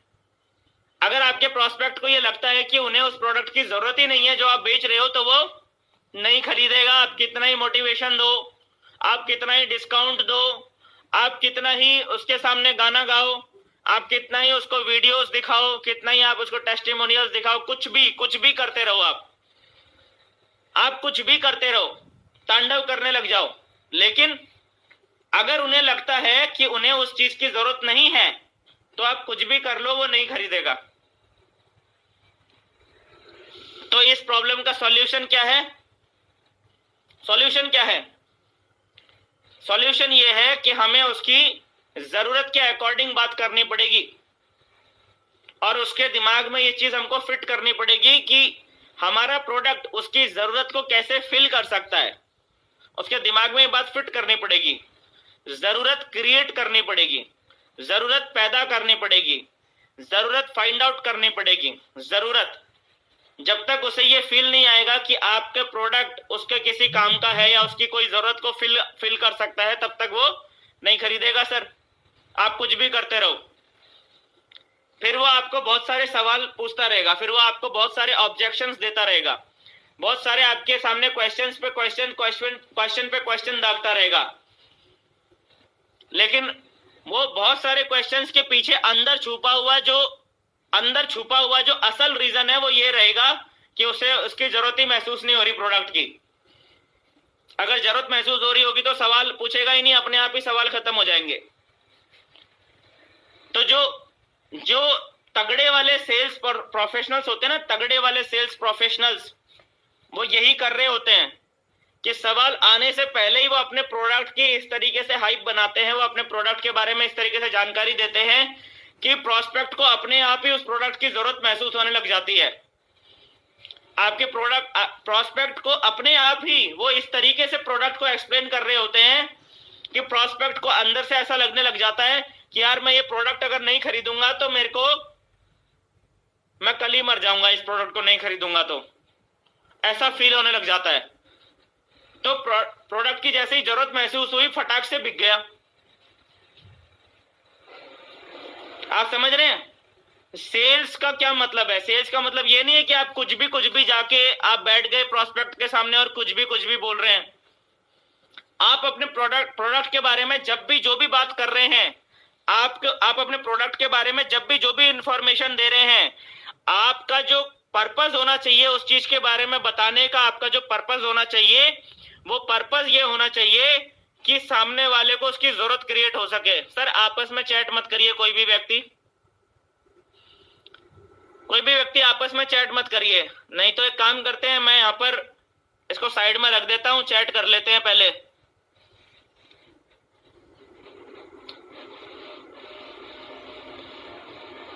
ठीक है? मेरा जो है सर, मेरा माइंड डिस्टर्ब हो जाता है इस तरीके से जब चैट होती है ना बीच में, और फिर मेरा भी मोटिवेशन खत्म हो जाता है। फिर मैं इतनी एनर्जी क्यों लगाऊं? मेरे पास 150 रुपए तो आ गए ना ट्रेनिंग के, मैं इतनी एनर्जी क्यों लगाऊं फिर,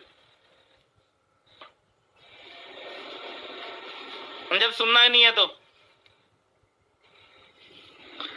चैट मत करिए बेकार की, वो चैट हम बाद में करते रहेंगे, नो प्रॉब्लम। अभी जो यहाँ पर समझाया जा रहा है उस पर आते हैं। पॉइंट नंबर 1 कि आपका प्रोस्पेक्ट तब तक नहीं खरीदेगा जब तक उन्हें यह लगता है कि उन्हें उस चीज की जरूरत नहीं है जो आप बेच रहे हैं। ये पहला रीजन है। पॉइंट नंबर 2, आपके प्रोस्पेक्ट के पास पैसा ही नहीं है उस प्रोडक्ट को खरीदने का, तब भी नहीं खरीदेगा। पैसा ही नहीं है। हम लोग जब हम न्यू एसोसिएट ओरिएंटेशन के अंदर बात कर रहे होते हैं, जब हम लिस्ट मेकिंग के ऊपर बात कर रहे होते हैं, लिस्ट मेकिंग के अंदर हम बात कर रहे होते हैं मैन फॉर्मूला की। वो मैन फॉर्मूला ना यहां से कनेक्टेड होता है। देखो आप कहां की बात कहां कनेक्ट होती है। लोग मैन फॉर्मूला को वहां पर जो है, जब हम बात करते हैं लिस्ट को प्रायोरिटाइज करो, लिस्ट को प्रायोरिटाइज करो, लिस्ट को प्रायोरिटाइज करो, जब हम बोल रहे होते हैं, लोग समझ नहीं रहे होते बात को, और वो बात यहां कनेक्ट होती है। देखो कि आपके प्रोस्पेक्ट के पास पैसा ही नहीं है तो वो खरीदेगा नहीं। फिर आपको ना तिगुनी, 4 गुनी, 5 गुनी मेहनत करनी पड़ेगी उस प्रोस्पेक्ट के ऊपर। आपको कहीं गुना ज्यादा मेहनत करनी पड़ेगी उस प्रोस्पेक्ट के ऊपर, और उसको आपको इस बात के लिए राजी करना पड़ेगा कि वो कहीं से भी जुगाड़ कर ले, कहीं से इंतजाम करके आ जाए, कहीं से वो जो है आपको उसके सामने इतनी ज्यादा अर्जेंट करनी पड़ेगी कि वो अपना जो है बहुत ज्यादा इमरजेंसी के लिए रखा हुआ पैसा, या फिर किसी, अगर पैसा नहीं है तो किसी से कर्जा लेकर, किसी से उधार लेकर फिर वो ज्वाइन करता है। तो आपको उस प्रोस्पेक्ट के ऊपर कहीं गुना ज्यादा मेहनत करनी पड़ती है जब हम सही लोगों के पास बात नहीं कर रहे होते हैं। ठीक है, हम अगर जानबूझ के उसके पास नहीं जाएंगे जो खरीद सकता है, जो खरीदना नहीं चाहता लेकिन खरीद सकता है, तो अगर हम जानबूझ के ऐसे लोगों के पास नहीं जाएंगे जो कि खरीदना नहीं चाहता लेकिन खरीद सकता है, तो हम अनजाने में किन के पास जाने लग जाएंगे? जो खरीदना तो चाहता है लेकिन खरीद नहीं सकता।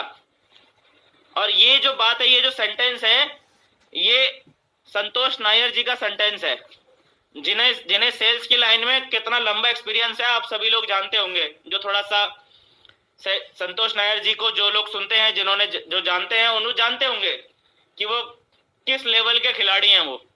उन्होंने ये बात बोली है कि अगर आप जानबूझकर ऐसे लोगों के पास नहीं जाएंगे जो कि खरीदना तो नहीं चाहते लेकिन वो खरीद सकते हैं, वहां पर ज्यादा सेल्स के चांसेस हैं। हम वहां जा नहीं रहे होते, और हम किन के पास जा रहे होते हैं? कि जो खरीदना तो चाहते हैं लेकिन खरीद नहीं सकते। यहां पर ये दूसरा पॉइंट कनेक्ट होता है कि पैसा ही नहीं है आदमी के पास तो नहीं खरीदेगा। ठीक है, अब आपको उसके ऊपर जितनी मेहनत में आप 5 सेल, 6 सेल, 10 सेल निकाल सकते थे, इस एक सेल में आपकी उतनी मेहनत लगेगी। अब समझ में आ गया? निकाल तो आप देंगे अपने काबिलियत, अपने कौशल्य का इस्तेमाल करके, अपनी ताकत का इस्तेमाल करके, अपने फॉलोअप का इस्तेमाल करके, जिद पे अड़ के 20-20, 30-30 बार आप उसका फॉलोअप करके कभी ना कभी तो उस व्यक्ति को आप ज्वाइन करवा ही देंगे। लेकिन उसके ऊपर आप मेहनत जो लगा रहे हैं, उतनी मेहनत में आप 10 सेल निकाल सकते हैं। समझ में आ गया? चलिए, तीसरा कारण क्या होता है कि आपका प्रोस्पेक्ट नहीं खरीदेगा? इसका तीसरा कारण क्या है? कि उन्हें आप पर भरोसा नहीं है। ये बहुत ही इंपॉर्टेंट कारण है जिसको पहचान नहीं पा रहे होते हम लोग।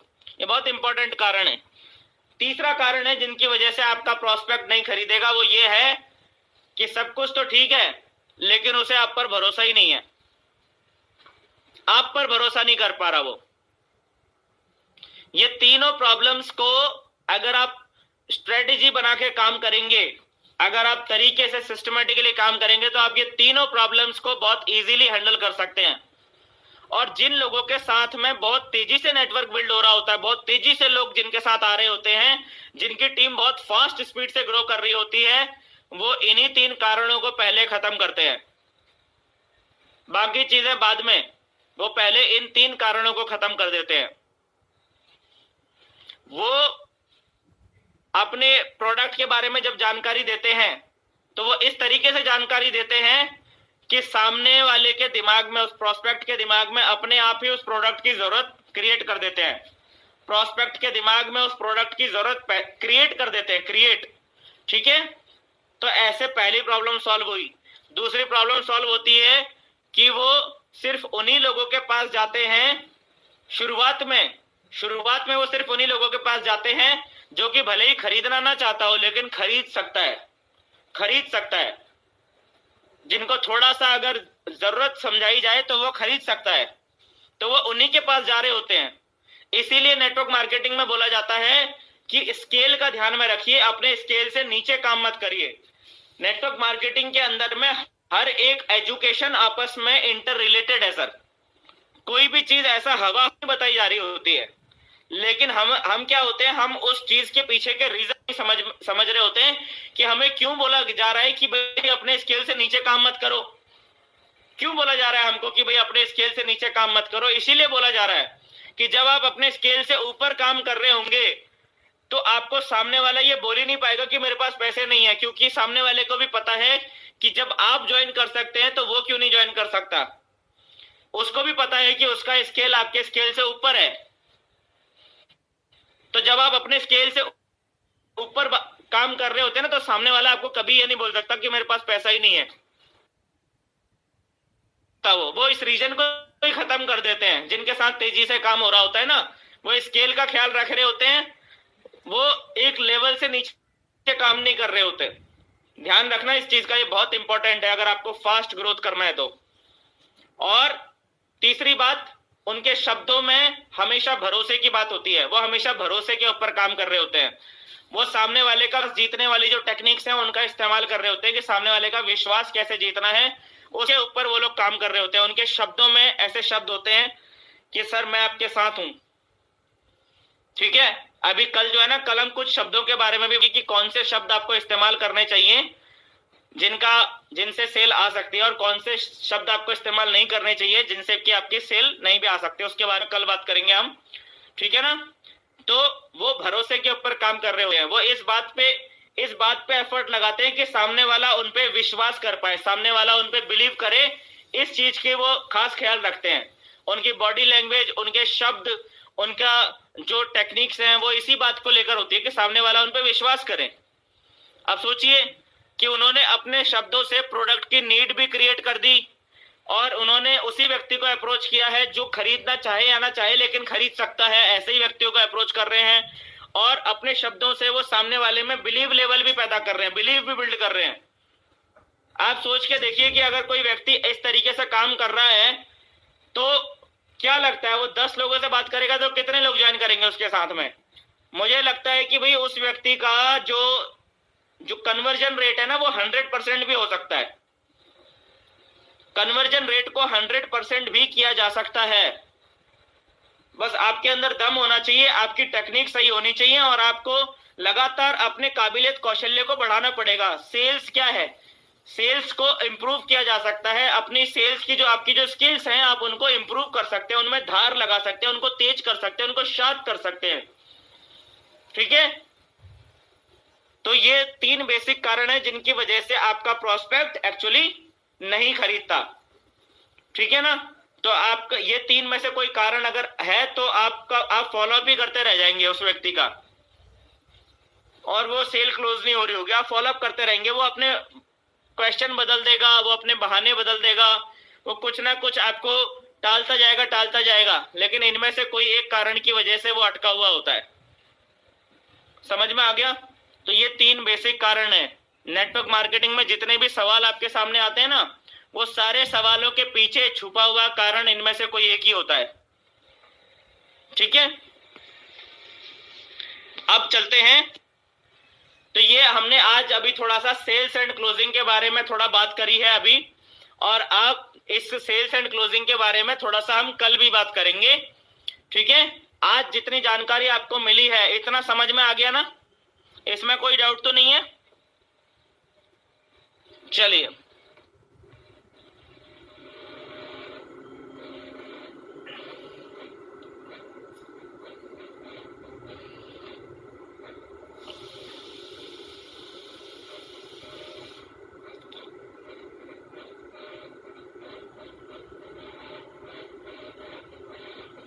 तो अब हम बात करते हैं टूल नंबर 3 के ऊपर। ठीक है। टूल नंबर 3, हमने सबसे पहला टूल कौन सा बात करी थी? सबसे पहला टूल कौन सा था? सबसे पहला टूल कौन सा था? डे 1 के अंदर जो हमने टूल बताया था वो कौन सा टूल था सर?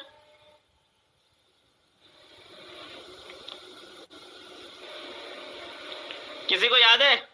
अभी थोड़ी देर पहले भी मैंने बताया था डे 1 में कौन सा टूल था।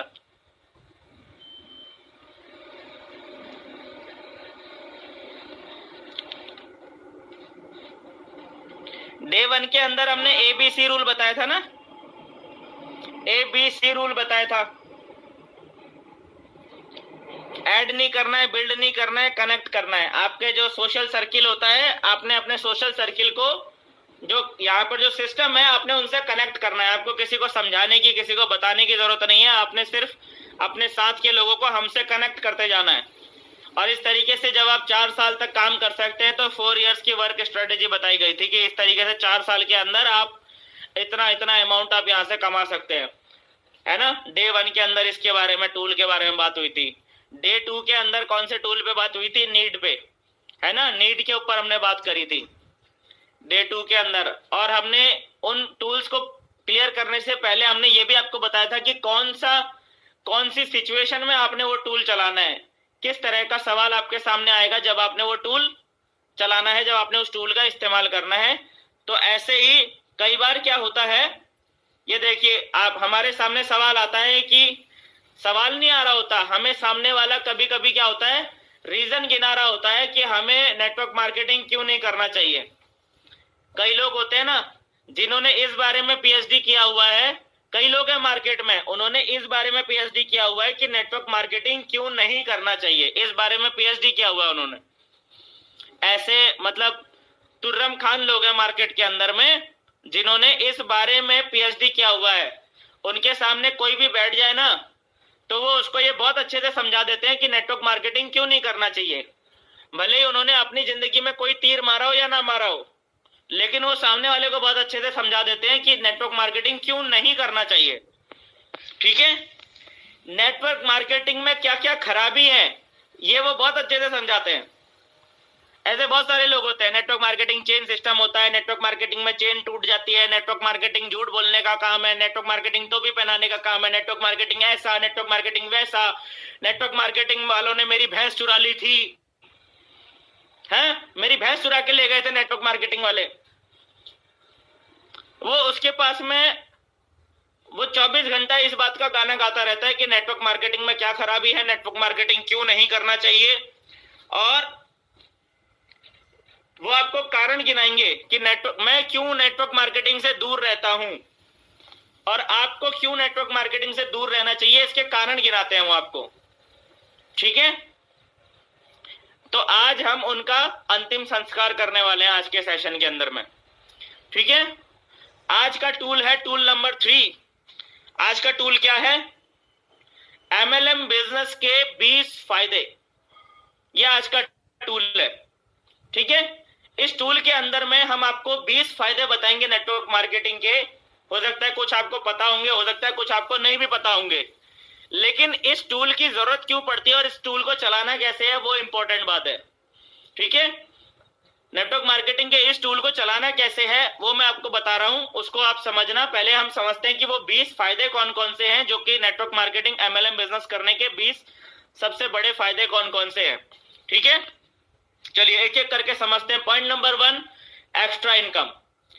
किसी भी काम धंधे के साथ इस बिजनेस को करके एक्स्ट्रा इनकम लिया जा सकता है। ठीक है, डिटेलिंग भी लिखी हुई है, मैं एज इट इज रीड कर रहा हूं, उसी में समझ में आ जाएगा। किसी भी काम धंधे के साथ इस बिजनेस को करके एक्स्ट्रा इनकम लिया जा सकता है। इधर उधर फालतू में वेस्ट होने वाले अपने एक्स्ट्रा टाइम को इन्वेस्ट करके यहां से अच्छी खासी इनकम ली जा सकती है। यह पहला फायदा है एमएलएम बिजनेस करने का। ठीक है, अपने खाली समय को, अपने फालतू समय को जो हम इधर उधर वेस्ट कर रहे होते हैं, उस समय को हम सही जगह इन्वेस्ट कर सकते हैं और उसको हम पैसे में बदल सकते हैं। ठीक है, कैश कर सकते हैं, अपने खराब फालतू होने वाले समय को हम कैश कर सकते हैं, कहने का मतलब। Number 2, financial freedom. शुरुआत इस बिजनेस की छोटे लेवल से ही होती है।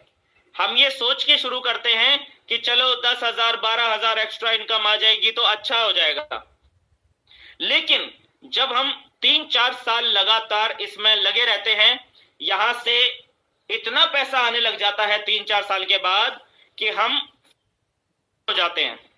यानी हमें जीवन में कभी भी, फाइनेंशियली फ्री होने का मतलब क्या है कि हमें जीवन में कभी भी पैसे के लिए काम नहीं करना पड़ता। हम काम तो हालांकि उसके बाद भी कर सकते हैं, करते हैं, लेकिन पैसे के लिए नहीं कर रहे होते। हमारे बहुत सारे कारण होते हैं, हम अपने जीवन के दूसरे कारणों के लिए काम कर रहे होते हैं, पैसे के लिए नहीं, क्योंकि पैसे की साइड से हम फ्री हो गए। हमें एक रेगुलर और बहुत अच्छी इनकम आ रही है और वो आजीवन आती रहेगी, पीढ़ी दर पीढ़ी आती रहेगी, तो पैसे के लिए काम करने की उस समय फिर हमारे ऊपर बाउंडेशन हट जाती है। फायदा नेटवर्क मार्केटिंग बिजनेस को करने का वो है फाइनेंशियल फ्रीडम, पॉइंट नंबर 2। उसके बाद है पॉइंट नंबर 3, ओन बिजनेस। ये अपना खुद का बिजनेस है, ये किसी की नौकरी नहीं है, किसी की गुलामी नहीं है, ये अपना खुद का काम है। आप अपने हिसाब से इस बिजनेस को कर सकते हैं। आप घर से करें, ऑफिस से या दुकान से करें, फुल टाइम करें, पार्ट टाइम करें, सब कुछ आपके ऊपर निर्भर है, क्योंकि ये आपका खुद का बिजनेस है। सबसे बड़ी खासियत इसकी, ठीक है। और चौथा फायदा, टाइम फ्रीडम। यहां पूरी तरह से समय की आजादी होती है, यानी यहां अपने वर्किंग आवर्स आप खुद डिसाइड करते हैं। नौकरी में आपके काम के घंटे कोई और डिसाइड करता है। अगर आपके पास दुकान है या वहां भी आपको डेली टाइम से खोलना और बंद करना होता है। यहां आप खुद डिसाइड करते हैं कि आपको सुबह करना है या दिन में करना है या शाम को करना है या रात को करना है, 2 घंटे करना है या 10 घंटे करना है। यानी समय की हर लिहाज से पूरी तरह से यहां पर आजादी मिलती है, ठीक है। ये चौथा फायदा है। हेल्पिंग अदर्स, यानी कि दूसरों की मदद करना। इस बिजनेस के माध्यम से हम दूसरों की मदद भी कर सकते हैं। बाकी सब जगह क्या होता है, हम सिर्फ अपने लिए ही काम कर पाते हैं। यहां हम काम तो अपने लिए ही शुरू करते हैं। हम में से हर इंसान यहां पर अपने लिए ही आ रखा है, अपने लिए ही हम काम शुरू करते हैं। लेकिन खूबसूरती देखिए, लोगों की भी अपने आप ही मदद हो जाती है। हम काम अपने लिए कर रहे होते हैं, लेकिन लोगों के लिए भी, लोगों की मदद भी अपने आप ही हो जाती है ना।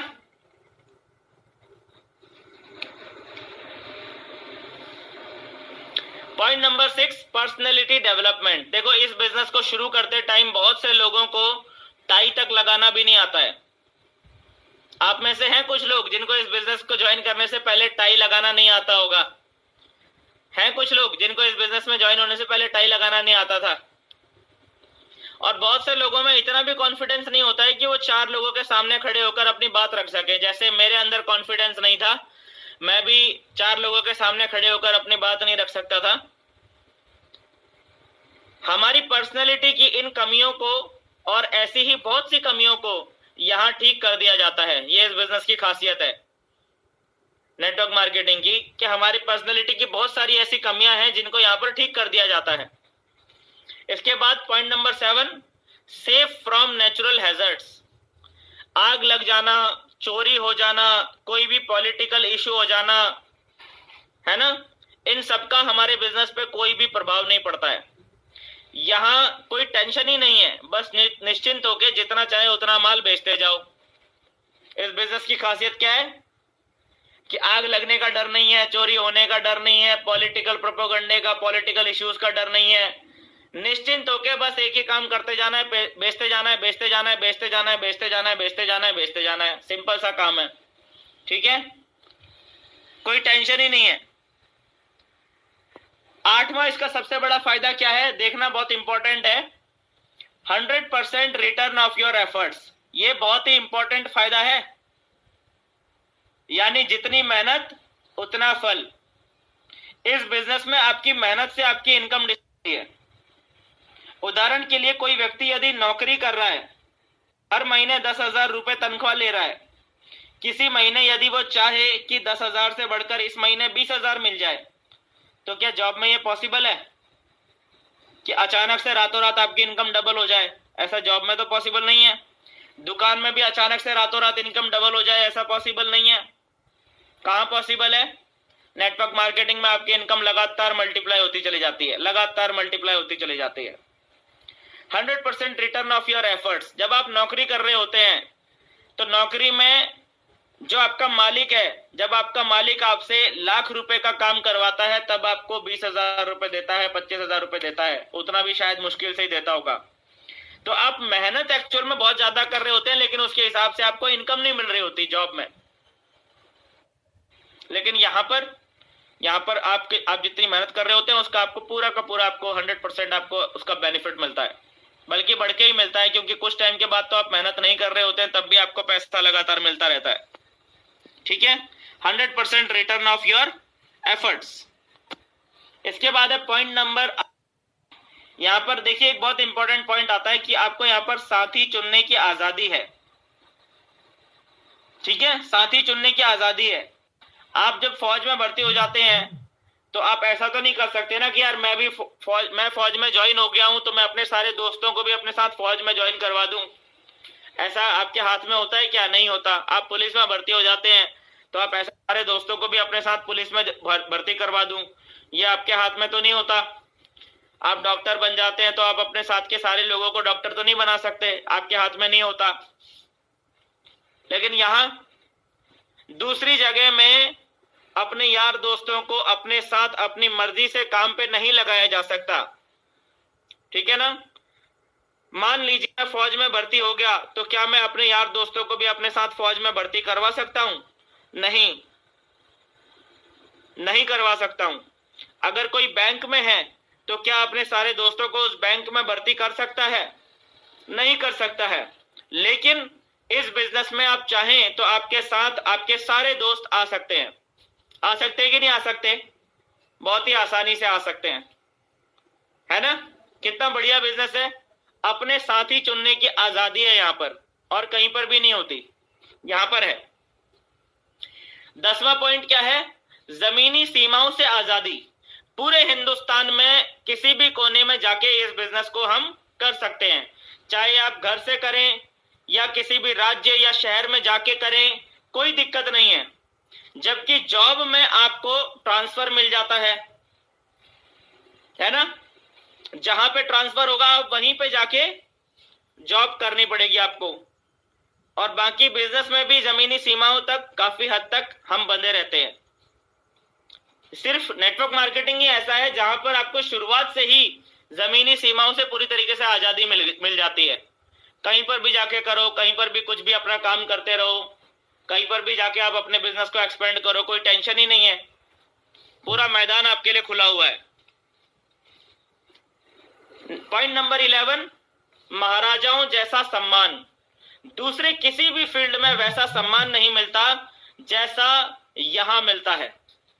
इनकम तो मिलती ही है, लेकिन जैसा सम्मान हमें इस फील्ड में मिलता है वैसा किसी भी अदर जॉब या बिजनेस में संभव नहीं है। महाराजाओं सा सम्मान मिलता है यहां पर, महाराजाओं जैसा सम्मान। इसके बाद पॉइंट नंबर 12, असीमित संपर्क यानी बड़ा नेटवर्क। जब हम धीरे धीरे यहां काम करना शुरू करते हैं तो हमारे साथ एक व्यक्ति आता है, फिर 2 लोग आते हैं, फिर 5, 10, हजारों लोगों की हमारी टीम में हजारों लोग आ जाते हैं। हमारी टीम में अलग अलग प्रोफाइल के लोग होते हैं। डॉक्टर्स भी होते हैं, लॉयर्स भी होते हैं, चार्टर्ड अकाउंटेंट्स भी होते हैं। इतनी बड़ी पहचान का आगे चल के हमें बहुत कई बार फायदा मिलता है, बहुत फायदा मिलता है इतनी बड़ी पहचान होने का, ठीक है सर। असीमित संपर्क और बड़ा नेटवर्क के फायदे तो आप सभी लोग जानते ही होंगे। हर कोई जानता है कि यार एक बार अगर हमारा बड़ा नेटवर्क बन गया, असीमित संपर्क हमारे पास आ गए, पूरे देश भर में हमारी पहचान बन गई, तो सोचो क्या नहीं कर सकते, सब कुछ कर सकते हैं। Point number 13, passive income.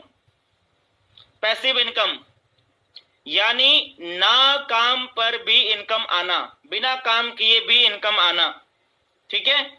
एक समय ऐसा आ जाता है आपके इस बिजनेस के अंदर में जब आप काम नहीं कर रहे होते तब भी इनकम आती है।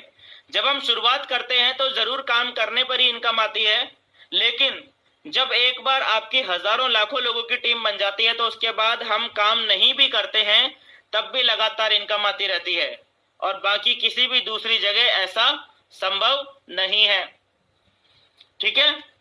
पॉइंट नंबर 14, डिग्री डिप्लोमा की जरूरत नहीं होती यहां पर। डिग्री डिप्लोमा की कोई जरूरत नहीं है यहां पर। कई लोग हैं जिनको पछतावा होता है कि काश मैं बचपन में पढ़ लेता तो बहुत अच्छा होता। अब अगर नहीं पढ़ पाए तो क्या करें? डीएम या डॉक्टर बनने का तो अब रास्ता नहीं है। लेकिन दोस्तों, आपको चिंता करने की कोई जरूरत नहीं है। इस बिजनेस को करने के लिए आपको कोई डिग्री डिप्लोमा की जरूरत नहीं है। बगैर डिग्री दिखाए भी आप यहां ज्वाइन कर सकते हैं और सफल हो सकते हैं। कोई डिग्री डिप्लोमा दिखाने की यहां पर जरूरत हमको नहीं पड़ती, ठीक है। तो जो अपनी फॉर्मल एजुकेशन पूरी नहीं भी कर पाए जो लोग, उनके लिए भी यहां से बहुत बड़ी सफलता हासिल करने का मौका है। कहने का मेरा मतलब यह है।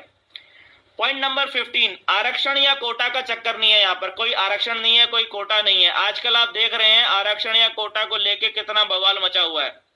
ठीक है, ना तो मैं किसी आरक्षण के खिलाफ में बात करता हूं, ना ही मैं कभी सपोर्ट में बात करता हूं, क्योंकि आरक्षण कोटा के से हम बहुत ऊपर उठ चुके, वहां से हम बहुत हटके अलग ही एक लाइफ में आ चुके हैं, क्योंकि हम लोग नेटवर्क मार्केटिंग इंडस्ट्री के अंदर आ चुके हैं। ठीक है ना। और नेटवर्क मार्केटिंग इंडस्ट्री की खूबसूरती यही है कि यहाँ पर आरक्षण कोटा ये सारी चीजें तो है ही नहीं। यहाँ पर आजकल आप देख रहे हैं कि आरक्षण या कोटा को लेके कितना बवाल मचा हुआ है। जाति और धर्म के आधार पे कई जगह पे लोगों को वरीयता दी जाती है कि आप इस जाति के हैं तो आपको पहले वरीयता मिलेगी, आप इस धर्म के आपको पहले वरीयता मिलेगी। कई जगह पर वरीयता दी जाती है, लेकिन ये एक ऐसा प्लेटफॉर्म है जो सभी के लिए समान अवसर है। कोई भी किसी भी जाति या धर्म से बिलोंग करता हो, यहाँ ज्वाइन करके खुद की सफलता की दास्तान लिख सकता है। समझ में आ गया? कोई चक्कर ही नहीं, किसी भी कोई दिक्कत ही नहीं भैया, टेंशन ही नहीं लेना। नंबर 16, उम्र का कोई बंधन नहीं है, एज की कोई लिमिट नहीं है इसके अंदर में ज्वाइन करने का, कोई उम्र का बंधन नहीं है। अभी है ना हमारे साथ में एक सर का अभी थोड़ी देर पहले कमेंट आया हुआ था कि सर मेरी एज 59 ईयर्स है। क्या बात है, क्या सर आप दोबारा कमेंट करेंगे? मैं सर का नाम एकदम से मेरे को अभी याद नहीं आ रहा है। सर ने कमेंट किया था कि सर मेरी एज 59 ईयर्स है, मैं पढ़ रहा था कमेंट, तो सर आप एक बार फिर से कमेंट कीजिएगा। हमारे साथ में काफी लीडर्स हैं, लाखा भाई वाघ सर हैं, 62 ईयर्स की एज है उनकी, काफी सीनियर पर्सन है। हमारे साथ में और भी एक लीडर हैं इधर से भिलाई से, देवीदास सर के नेटवर्क में हैं, देव सिंह साहू सर। देव सिंह साहू सर की एज 64 ईयर्स है। और फिर हमारे साथ में एक मधुकर सोनालेकर सर हैं आरसीएम कंपनी से, उनकी एज 70 प्लस है। अभी एक सर का कमेंट आया था, उनकी एज 59 ईयर्स है। शिव भजन कुमार सर के फादर भी इस बिजनेस को करते हैं। क्या बात है, आरसीएम बिजनेस में हैं। शिव भजन कुमार सर के फादर हैं, उनकी एज 68 ईयर्स है। बसंत लाल भाना सर की एज 62 ईयर्स है। आप देखिए, है ना, क्या बात है, बहुत बढ़िया। हमारे साथ में मंजुला पटेल जी हैं सूरत से, लाखा भाई वाघ सर की टीम में, उनकी एज 64 ईयर्स है। एज का तो कोई क्राइटेरिया नहीं है ना। कोई यहाँ पर 25 साल से कम के कितने लोग हैं जरा बताइएगा? 25 से कम के हैं कोई लोग? बिलो 25 कितने हैं यहाँ पर, कोई बताइएगा जल्दी से?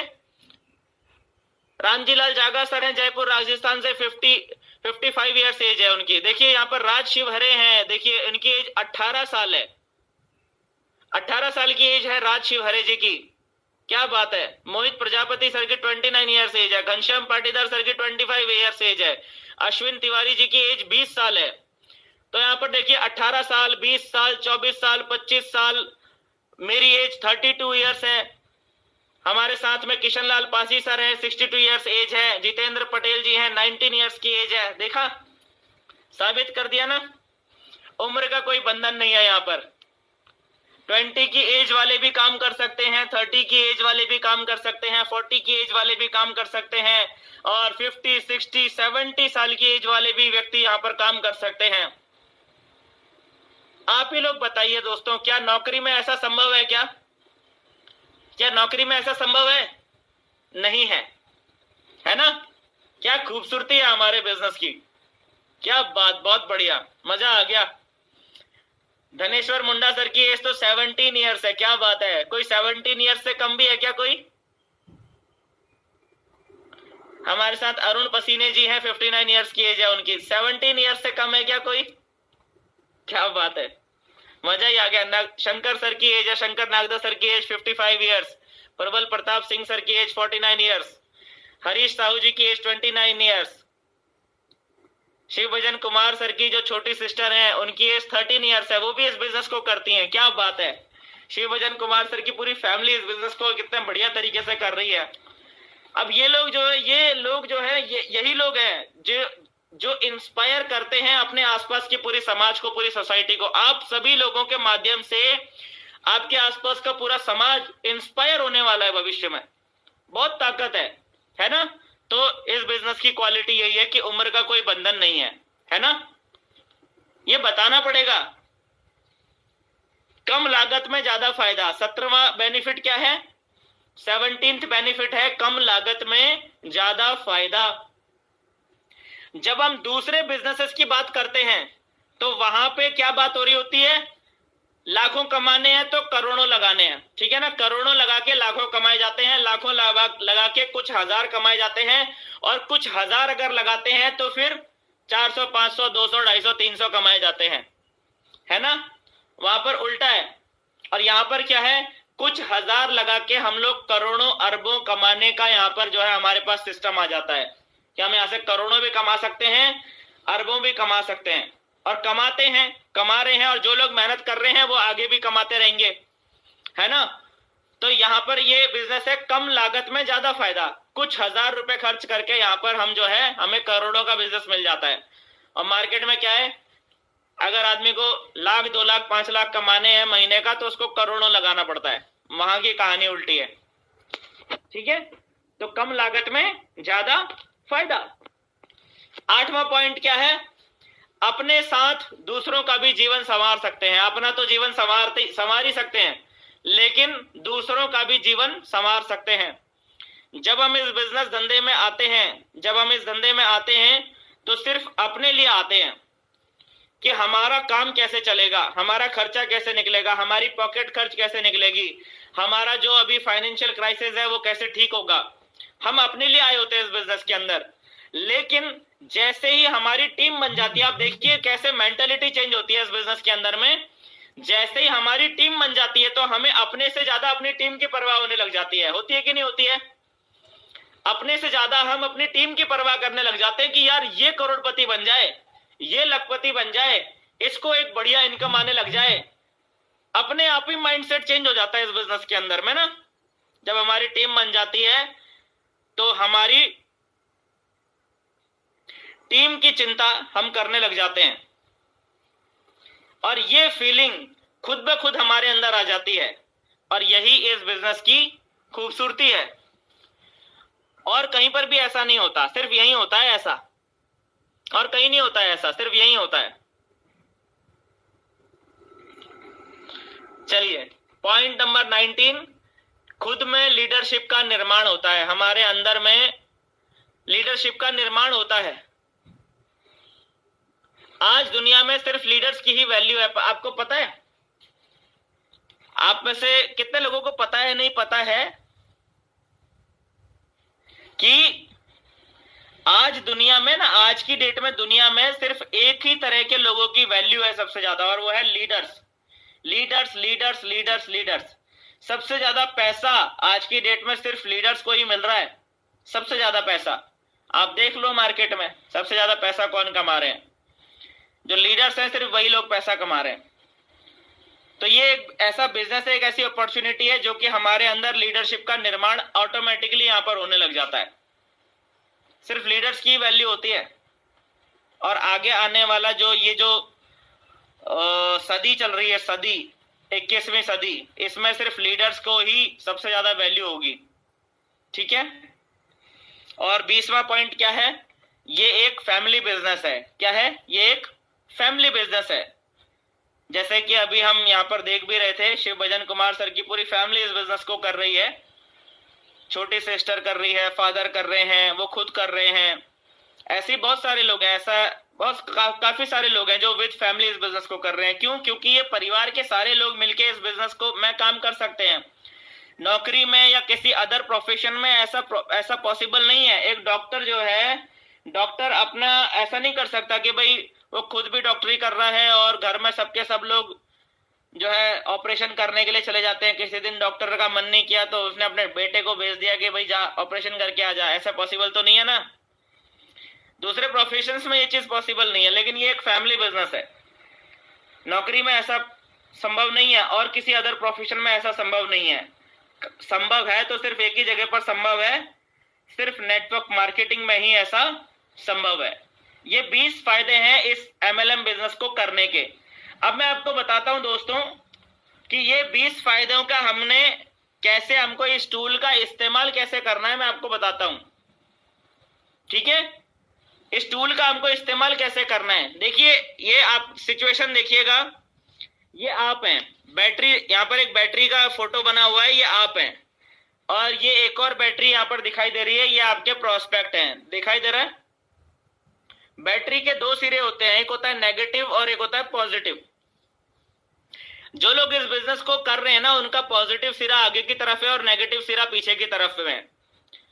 और आपके प्रोस्पेक्ट जब आपको ऑब्जेक्शन दे रहा होता है ना, ये जो नेगेटिव वाले लोग हैं, इनका नेगेटिव वाला सिरा आगे होता है और पॉजिटिव वाला सिरा पीछे होता है। तो आपके इनके नेगेटिव वाले सिरे को अपने पॉजिटिव वाले सिरे से खत्म करना है। आपको इनके नेगेटिव पॉइंट्स को अपने पॉजिटिव पॉइंट से क्लैश करना है, टकराना है, ताकि इनके नेगेटिविटी खत्म हो सके। ठीक है। अब जो लोग एकदम ही बिगड़े बोल वाले लोग होते हैं, जो एकदम ही मतलब ये खराबी कर रहे होते हैं, उनको चलाना है ये टूल। ठीक है। आपकी स्ट्रेटेजी बताता हूं आपको। लोग मार्केट में नेगेटिव पॉइंट्स गिनाएंगे, जब लोग मार्केट में नेगेटिव पॉइंट्स गिनाएंगे, तब आपने पॉजिटिव पॉइंट्स गिनाने हैं। This will be your strategy. ये आपकी स्ट्रेटेजी होनी चाहिए आज से। जब लोग आपको नेगेटिव पॉइंट्स गिनाएंगे, तब आपने पॉजिटिव पॉइंट्स गिनाने हैं। कोई एक नेगेटिव पॉइंट बोलता है, आप दो पॉजिटिव पॉइंट्स बोलिए। कोई दो नेगेटिव पॉइंट्स गिनाता है, आप 3 पॉजिटिव पॉइंट्स गिनाइए। कोई 6 नेगेटिव पॉइंट्स गिनाता है, तो आप 7 नेगेटिव पॉइंट्स गिनाइए। मतलब हमेशा एक ज्यादा ही गिनाना है, आपने कम नहीं गिनाना है। इसीलिए आपके हाथ में 20 पॉइंट दिए हैं, क्योंकि आपको मार्केट में ऐसा कोई प्रोस्पेक्ट मिलेगा ही नहीं जो आपको इतने सारे नेगेटिव पॉइंट गिना सके।